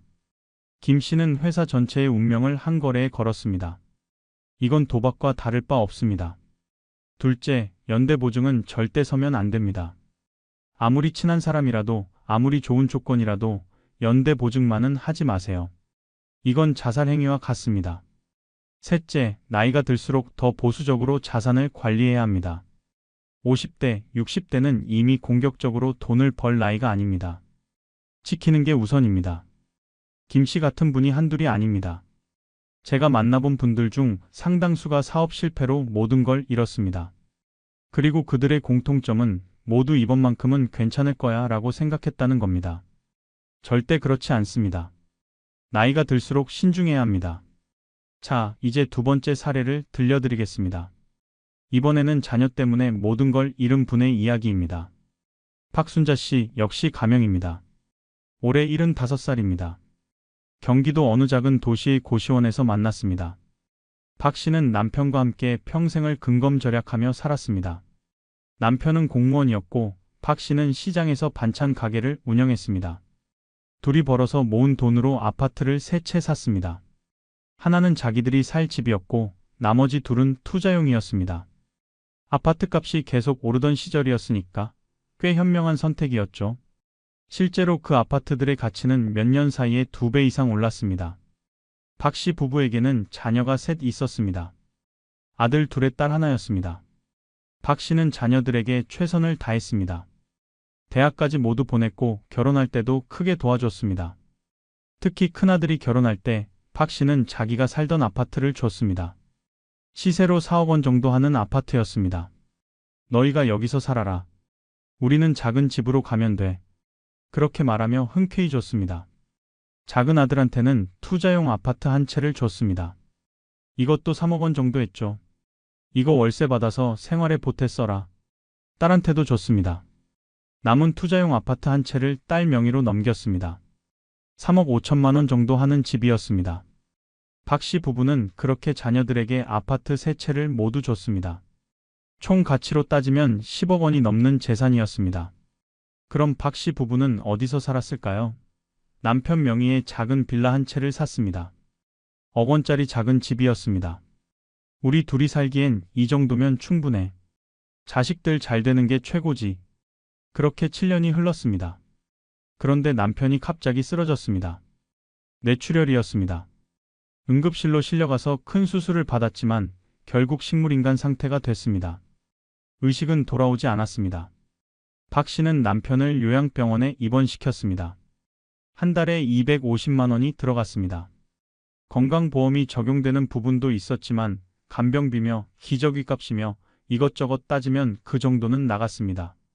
처음 6개월 동안은 박 씨가 모아둔 예금으로 버텼습니다. 그런데 예금이 바닥나기 시작했습니다. 박 씨는 자녀들에게 연락했습니다. 애들아, 아빠가 지금 이렇게 병원에 계신데 병원비 좀 보태줄 수 있겠니? 큰아들이 말했습니다. 엄마, 미안해요. 지금 저도 대출 갚느라 힘들어요. 집값이 떨어져서 갭이 안 맞아요. 정말 여유가 없어요. 작은 아들도 비슷했습니다. 저도 애들 학원비에 생활비에 빠듯해요. 죄송해요. 딸은 이렇게 말했습니다. 엄마, 저는 시댁 눈치도 봐야 하고요. 남편한테 말하기도 그렇고요. 양해해 주세요. 박 씨는 당황했습니다. 10억 원이 넘는 재산을 나눠준 자녀들인데 한 달에 250만 원도 나눠서 못 낸다는 겁니까? 박 씨는 다시 애원했습니다. 그럼 셋이서 나눠서 한 달에 80만 원씩만 보내줘.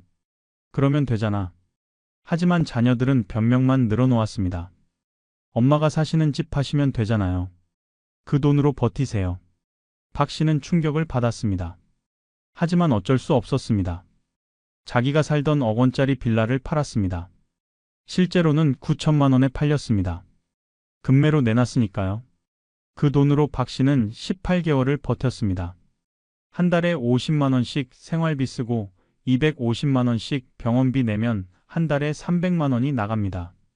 9천만 원은 30개월 정도 버틸 수 있는 돈이지만 박 씨는 최대한 아껴 쓰려고 했습니다. 그런데 문제가 생겼습니다. 남편이 폐렴에 걸렸습니다. 추가 치료비가 500만 원 들어갔습니다. 또 욕창이 심해져서 특수 치료를 받아야 했습니다. 또 300만 원이 나갔습니다. 결국 박 씨의 돈은 18개월 만에 바닥났습니다. 박 씨는 또 자녀들에게 연락했습니다. 애들아, 엄마가 이제 정말 한 푼도 없어. 어떡하지? 자녀들은 이렇게 말했습니다. 엄마, 그러면 아빠를 집으로 모셔오세요. 병원에 계시니까 돈이 드는 거잖아요. 박 씨는 기가 막혔습니다. 식물인간 상태인 남편을 집에서 어떻게 돌봐요? 24시간 간병이 필요한데요? 게다가 자기 집도 없는데 어디로 모셔온다는 겁니까? 박 씨는 울면서 부탁했습니다. 그럼 너희 집에라도 방 하나 내줘. 엄마가 아빠 모시고 가서 살게. 큰아들이 단호하게 거절했습니다. 엄마, 그건 안 돼요. 저희도 아이들 있고 공간이 없어요. 그리고 며느리가 반대해요. 작은 아들도 마찬가지였습니다. 딸도 마찬가지였습니다. 결국 어떻게 됐을까요? 박 씨는 남편을 국가에서 운영하는 무료 요양시설로 옮겼습니다. 시설은 낙후됐고 간병 인력도 부족했지만 어쩔 수 없었습니다. 박 씨 자신은 어떻게 됐을까요? 고시원으로 들어갔습니다. 한 달 월세가 25만 원입니다. 기초생활수급자 신청을 했지만 자녀들이 재산이 있다는 이유로 거절당했습니다. 법적으로는 자녀가 부양 능력이 있으면 수급자가 될 수 없거든요. 박 씨는 75세의 나이에 식당에서 설거지 일을 시작했습니다. 하루 4시간 일하고 한 달에 50만 원을 받습니다. 그 돈으로 고시원 월세 내고 밥 먹고 간신히 삽니다. 박 씨는 일주일에 한 번 남편이 있는 요양시설을 찾아갑니다. 교통비가 왕복 5천 원입니다. 그것도 아까워서 걸어가려고 했지만 거리가 너무 멀어서 불가능했습니다. 후회하세요? 자식들한테 그렇게 다 줬는데? 제가 물었습니다. 박 씨는 눈물을 흘리며 말했습니다. 후회하죠. 엄청 후회해요. 그런데 뭐 어쩌겠어요. 이미 다 줬는데? 법적으로 되돌릴 수도 없대요. 변호사한테 물어봤는데 증여한 건 증여한 거라고. 생활비를 안 주는 것도 법적으로 강제할 수 없대요. 그냥 자식들 마음이 그런 거죠. 박 씨는 이렇게 덧붙였습니다. 10억 원을 줬으면 한 달에 100만 원씩만 나눠서 줘도 되잖아요. 그게 뭐가 어려워요? 근데 한 푼도 안 줘요. 명절에도 안 와요. 전화도 안 해요. 내가 그렇게 키운 자식들이 이럴 줄 몰랐어요. 여러분, 이게 남의 이야기 같으신가요? 절대 아닙니다. 제가 취재하면서 만난 분들 중 상당수가 박 씨와 비슷한 상황입니다. 자녀에게 재산을 다 주고 정작 자신은 빈손이 된 경우죠. 여기서 교훈이 뭘까요? 첫째, 재산을 자녀에게 줄 때는 반드시 부양 계약서를 작성하세요. 법적 효력이 있는 문서로 만들어야 합니다. 매달 얼마를 생활비로 준다, 거주할 공간을 제공한다, 이런 내용을 명확히 써야 합니다. 둘째, 재산을 한꺼번에 다 주지 마세요. 나눠서 주거나 자신이 사용할 몫은 반드시 남겨두세요. 최소한 70세까지, 80세까지 쓸 돈은 확보해 두세요. 셋째, 자녀를 믿지 마세요. 아무리 효자, 효녀라고 해도 결혼하고 나면 달라집니다. 배우자가 생기고 자기 자녀가 생기면 부모는 우선순위에서 밀립니다. 이게 현실입니다. 넷째, 법적으로 보호받을 수 있는 장치를 마련하세요. 증여가 아니라 신탁이나 연금 형태로 재산을 관리하는 방법도 있습니다. 전문가와 상담하세요. 박 씨의 이야기는 정말 가슴 아픈 사례입니다. 하지만 이런 일이 여러분에게 일어나지 않으리라는 보장이 없습니다. 자, 이제 세 번째 사례로 넘어가겠습니다. 이번에는 친구를 믿었다가